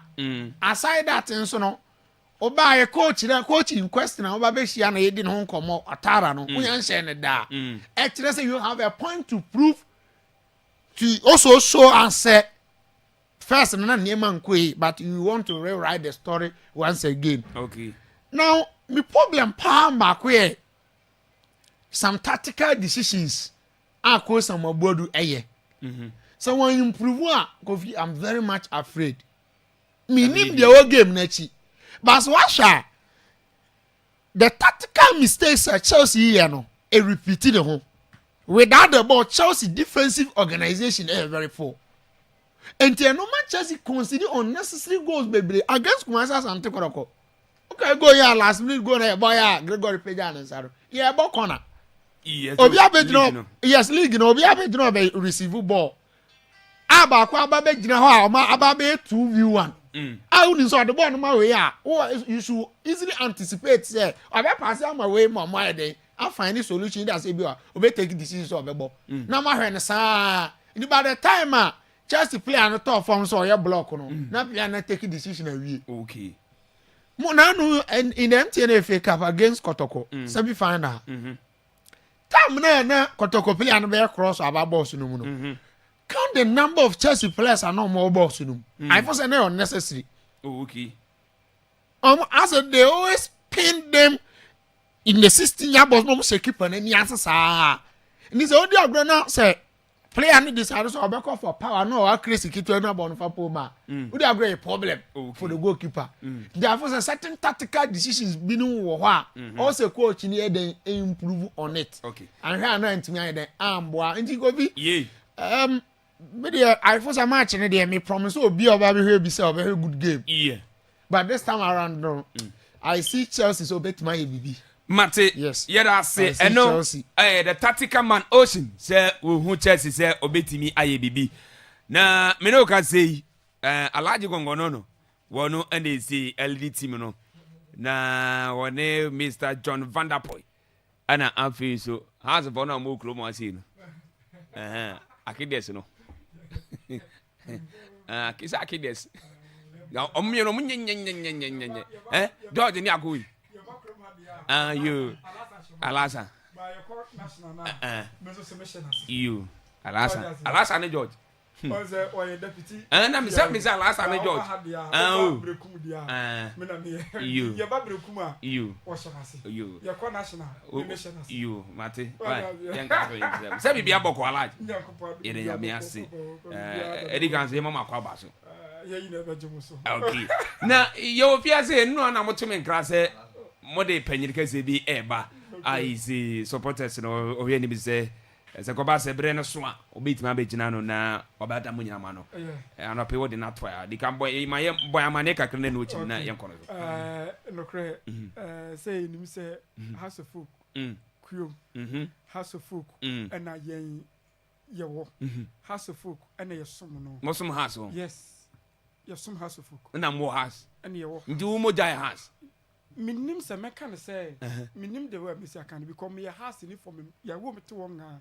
Adan wa busham for no house for ngwa na ze. Me papa ya house ni ma me ya house ni. Sa. Ndi na omo nyina omo support omo do ma na support ke kana so dia na omo cars dia ise kire se omo ya house. Time no. Na akoye say radio ni TV na emui. Nti na akoye say wo ho a utima wo support. Kan bi wa na kasa obi betena wo tia no man kasa onyini no kasa yintiti. Me kai say mi som papa de me ko hwe house ne kotoko. Awan. Ewo Kumasi. Oh, okay. I was okay. Say Kumasi na otena. Mo free Mali buy no. Oh, Charlie. Me ko dina meli da ya you. You ko hwe house ne kotoko match. Na me kai mre bia me ko hwe house ne kotoko a. Na me ba fia ka me ba bewu. Sa. Me kan say twinsi egugum so. Ade na mo lusu ya na. Ye lusu ha kotoko hwe house 1-0. Na mi saketwa. Anya me hwe. But me bedru fie no. Ase makoma. Ase ball no ye se mutango ball foforo. Ase me suda ye bi match ni ye china nti ase me bom mo ko china. Ya bo wie. Yes me bi sa. Me kai Confederation Cup. Na me war stadium. Na no ye first leg and say second leg. No second leg de bonu. Oh, de book match. Okay, yeah. Ya ji ni nyina wie ye no. Anya me hwe. Me de me normal. Mpanifo no mo ko ye ba ye. If you say has chapter what bushane 45 anti ye ba ye call office ye ko DJ ani e bibia wie me bedru fie ana me ti start say eye me ya sa afi me tuwa na me twahwe ye no mo chi si odigu mu so ani gie na ewo mu o se nka me gine park no wanye ndi o da be twahwe anti ye tima ye support nyina no eye has of ani o ta support mo gaza ya be twahwe ana sa o twitwa ye twitwa me ti me nyai has of kontin se me Tuesday nyame to ne nsa frɛ me. Sa. Nti obi bia has. Me bibia me wiase bibia. Oh, okay. Nti. The opposite. Obi. So nyame di poato. Udi nyame di poato. Obi abi mpekasa. Me sro di facha me. Oh, mpekasa. No. Sa. No, was uni. Okay. Exenya ka mama nti mpekasa. Okay. Ye nyina ye nim say dwumadi e kese bia ba beta honum. But anytime bia no aya na ye position no. Eyi ni diso ni diso. Yeah. Ye backroom ha me na me appear chapter 68 yeah but ye call the national na me obi a me so me hye na se oh okay ti kakra me kan say answer na be introduce ye panyina ye ne nam no ji se me jai de ma panyina me so me hye na se no na okay say house of folk no na obi a has one match now about was Manchester United. I don't dare should I asem biasa. Enya asem so say man you me team back am supporting tino. Now man you approach friends land no more dey pass on omunya pros. Na patron support team bia Europe. Me. Me City me support City no. Me so support Arsenal. Da be no ba City. Me. Da be na ho say me wa Arsenal me. Na City kran po afin mo ambobra bia. Ya mo bra na wo we. O tiri ka me dey say. Ya kwaji FA Cup. 3 class bi na isi. Ya kwaji FA Cup. FA Cup ho no one na kwaji. Tottenham na ebe show mo. I don't hear you Europa. Europa ebe ji. Europa ni ebe ji o. Mo ji so fa pra na o pa coach so kan. I don't hear shortcut way to Champions League. You. Say bi aboko de. Boko pa mi nya. Okay, ye de nyame ase. Na de na de wa ba fiase. E de boko pa. And now here ochina match KCB e de yanima ye ne Blekum Chelsea ti sa match no so yan ka se league no league ye mbon wie ye bibia tumi ye de bibia tumi si se mo pe league age of course league we be set team that talk crowd no so be ka so obeji league na ye mbo nwie ye kika matches no team o lead league no na he matches ya kan points e we yanim obi atumi Dabi o wo say house me ye betuma di league no okay nti de e ba hanu ma boko pa okay ti ahoboa e pese o chine de fa 3 points if li hanu na egu so wo ma ho ba mo fa 3 points so ya ye bi pen ni nya de star oh ye be she wo de mo mi say on say mo mi no mo san so Dabi o ana me ma score line na ya mfa mo say score line dia wo kana dia last season me ma score line trainer e ba mu ayo ti metimi ma score line sisi e okay yo nti wa mani wa ba wa mani awia na oh ya ba nso ya ni la pinyi na ba e okay incoming NCC chairman okay ti okan ya ho okay anti obeboa ma badi ni na akoso kama okay anti ibeji ama no so akasa yo na de mate yo mo de neighbor mo supporters mo de neighbor na mo wa ready so oba bia na oh ready ni de onye ekura na ye de ne beba ara chinchire obi na no mpe na mpesa mo force na no obe ya na enkrama wo fia ye mfam ponche nkwa atwe yo senkraman e wo fia yo wonti mi mfam ponche enkwa atwe matimali ne obo ha ewi asem panisi esumo benyansafo e wo ni nyansa nya na motenti wa wonim hawa house of folk ye fam titire yen supporters be pim na ye ni kamafo muni kamafo na de ebesini ho Opo ku twaji amade no na ye ho wawe oh jadi okeka no Mr. John good morning na bibia boko de nyame adum bibia boko ye de nyame ase odin no eye John Vanderpool John Vanderpool oh okay aden mo ne Nilante Vanderpool mo ya busuana o me me uncles ene so wonye ne patwa ye ma Akwaaba so me joso okay na mame match ni tina aba na ase bia wo be campaign baby enu ha sa kwa minko ena me ntwen match day na maba udi kan okrumo a day or two before the match day mame fa kwenye so na me nchia has of folk supporters a etie nyina eni mo tie fo nyina so na etietia nyame aduma echina 3 pm e wo brekum ha yani brekum Chelsea ye be fa 3 points nako mo be fa 3 points nako ye be fa 3 points simple sa tietietia ade na murigina so na some press obi ntimi shegos se ni friend ni se obebo obo a se ni nansi bi so a na ebi hye ni bottom na interest abo no dada mo nansi so yi se Chelsea match no kwa na yi sa mo be mo nansi abo no so mre ni nkrabia ni nkrabia nda be na mre na so ebrebia ni nia wo ye sao na de mo ni Chelsea bobo am fa na se mo bo World Cup fa na enye World Cup coach na mkita no ha sunsum no de bae Ntimbia ya ni omu bebo no a na gina bench no ye yi sunsum ni free no mu ya na ka no ozu ye ne tie ni ye ha sunsum e na odi aba Chelsea ha as long as ogina touchline no a oni ha se bo ha sunsum ni free ni mu no no a na gina ho se o free o ba Chelsea no ni house no free house na mapam no ono na eja no ko he no okọ nyina no woni ha se hia ewini da ana abodroda dabi nti na meka che o se ha sunsum na edi nenam ni obeye wo has sunsum na edi hie ne muma ne di ye de obeye wo has no eno na odi na na sa sunsum mo amfa hye ne mo keep na yisi mma no ko bibia woni mre na ne mre na so na yisi woko sana nyame hihye na ne mre na so no okwa de ntra sa so nsum na yisi ne muma ne hye ne mama muzumo ye bi se ye hye ni wi a na ya san e de ahye no mumu hye ni wi a na masa ya hye de ahye no sa ndi se match ni tira yisi eno abeda kuruma no match no sa eno anti 20 na no ai bai e se tutu nyama ofom na mo bai nyama mo hwe grand spiritual na nyama ye okay enye spiritual asem ye be bobo 3 points na de beko sa yes timba mo ko ba bia ye ko eden born ye born no baby enye park zo na e born no se ko mo ntimi ka se ba obi wa ma bo wi anse na yise no me anse na ba ye bo se ya ho boa no ama ya bo wi anse ya ba sa ja ho bo no ma ye gudu sen bibia esi sa place no bia ye fe bibia se mo ko bia ma ko nyina training se ye bia ye training ni nyina sa ndi George nya wonam no kata nti soro ko na ai bana point kasa nti o se bibia ye okay training say ye tutu say ye baby o mbeda di o mbe nyina ya ye bibia sa ai di has ba bedan oh edu ha za na mo ko china bedu kroma onam kwanso se no na ye tese o ba bedu kroma si oti ye And I was saying bisa me. And me bisa say wa bedu ana. Me dey me nim say wa bedu ana on bedu. Na e dey ntena has team no as a season we nyoma nkoye mpa mamusa. So case nyoma nkoye a me no nhye da anya adwensa. Because last season by this time I be share mo 3 wa ha no. Na nyoma e worse than this. By this time last season na that 12 as a 14.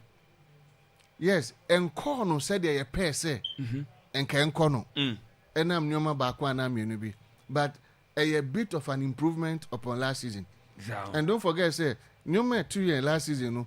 Untumi nsori ba kupe. Na onka say oba abeje league. Ya tutu nyoma say ebasa league ni ba ya beje. We are laying a new foundation. Sisi a enya core of the team no.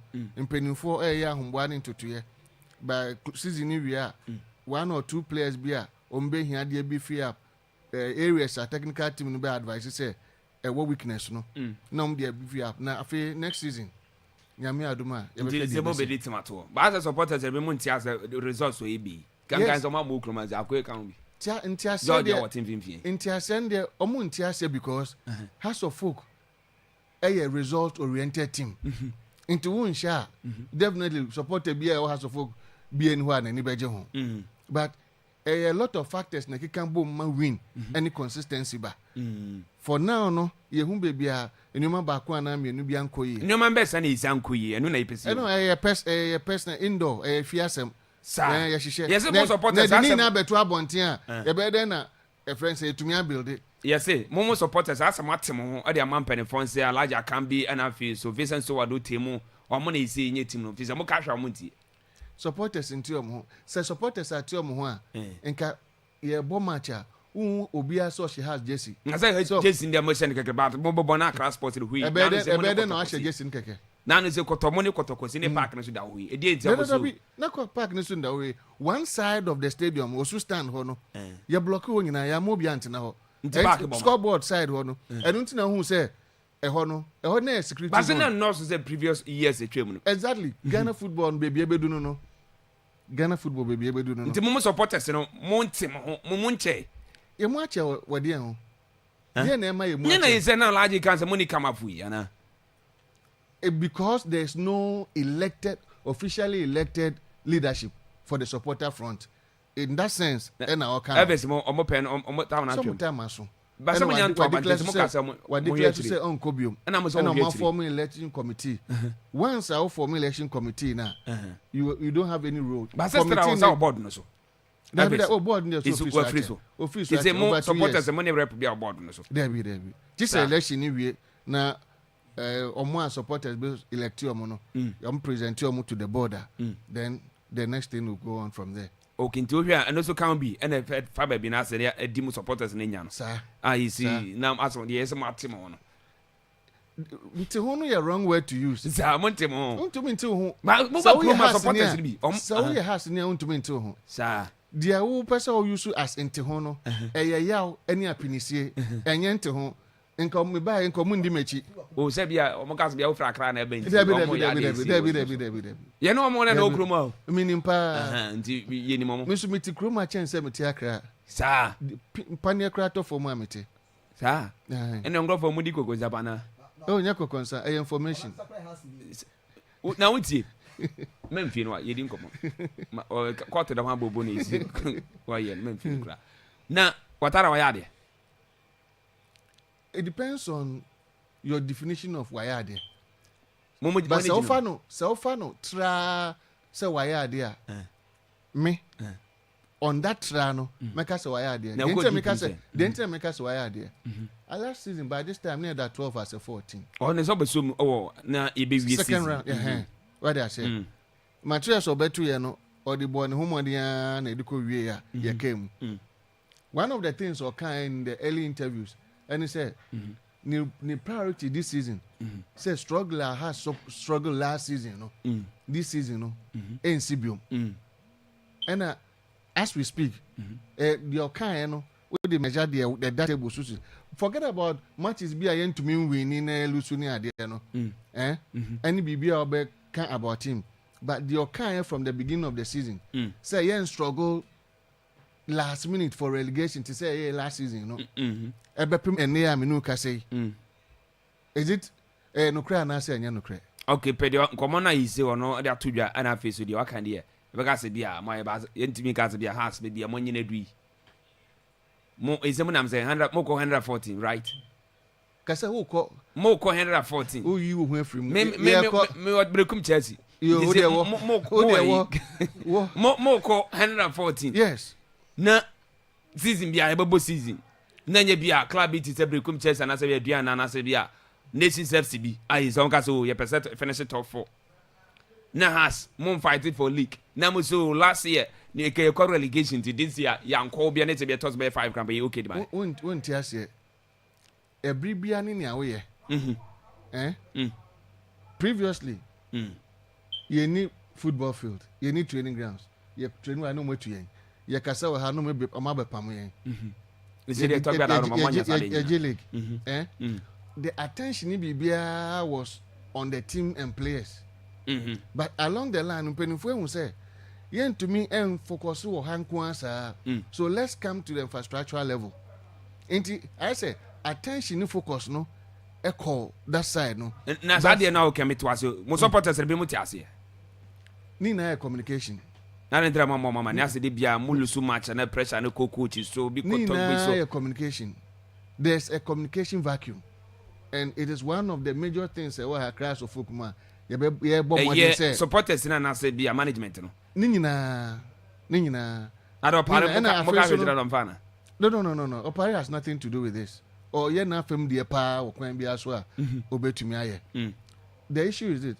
Say who organization now for the past 2 to 3 years any leadership where does information flow? Oh, okay. What do I say? Now, some platform also is bit me platform. When I did to who say so bit me the officially. Me an official leader. But we have folk fan obianimo. Exactly. Match be who donations away and exactly.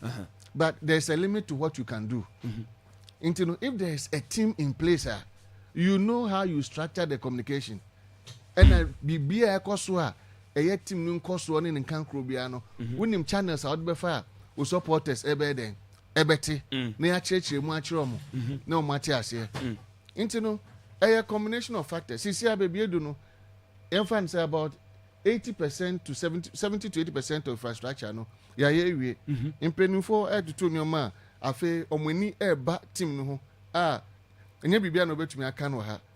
From ye be really year next season. No. Supporters been a lot of changes in Babanti change a bit my bass coach in what I'm with my son. And yeah, board decision. But some supporters never come one is in for me take a decision. But the final decision lies in the hands of the board. Into a talayadi. So me the performance, the okay. Who measure will be so we do no kan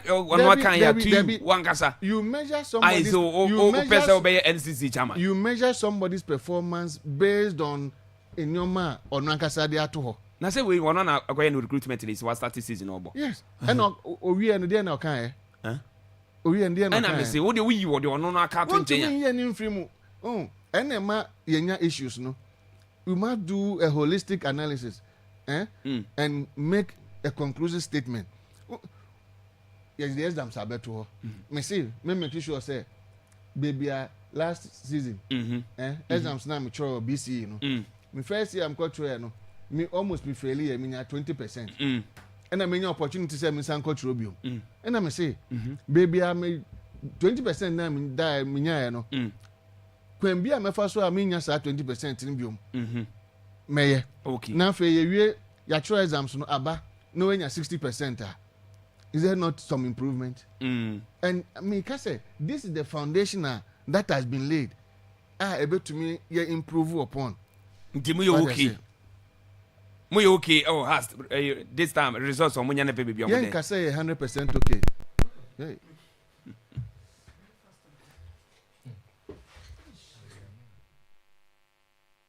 We are 100% fully prepared, and because we lost against Kotoko, we are not going to lose again. Because when I came to this team, we are having lost twice, so we are just going to do our best and take the 3 maximum points and look forward to the next match. This season, I normally don't know them that much, but I think when we get to the pitch, I'll get to know them and know how they play and everything as well. They should just give us the maximum support that we need, because without them, we cannot be Brecum Chelsea. If they are there and they give us the maximum support, we could give them the trip. I think they should be patient, because patience is the key. Because without patience, how can you get your results? So I think they should just exercise patience and just give us the maximum support, and we'll give them the 3 points. They should relax, cool, and just watch the game. It will be more fun, and we are going to give them the maximum points for sure.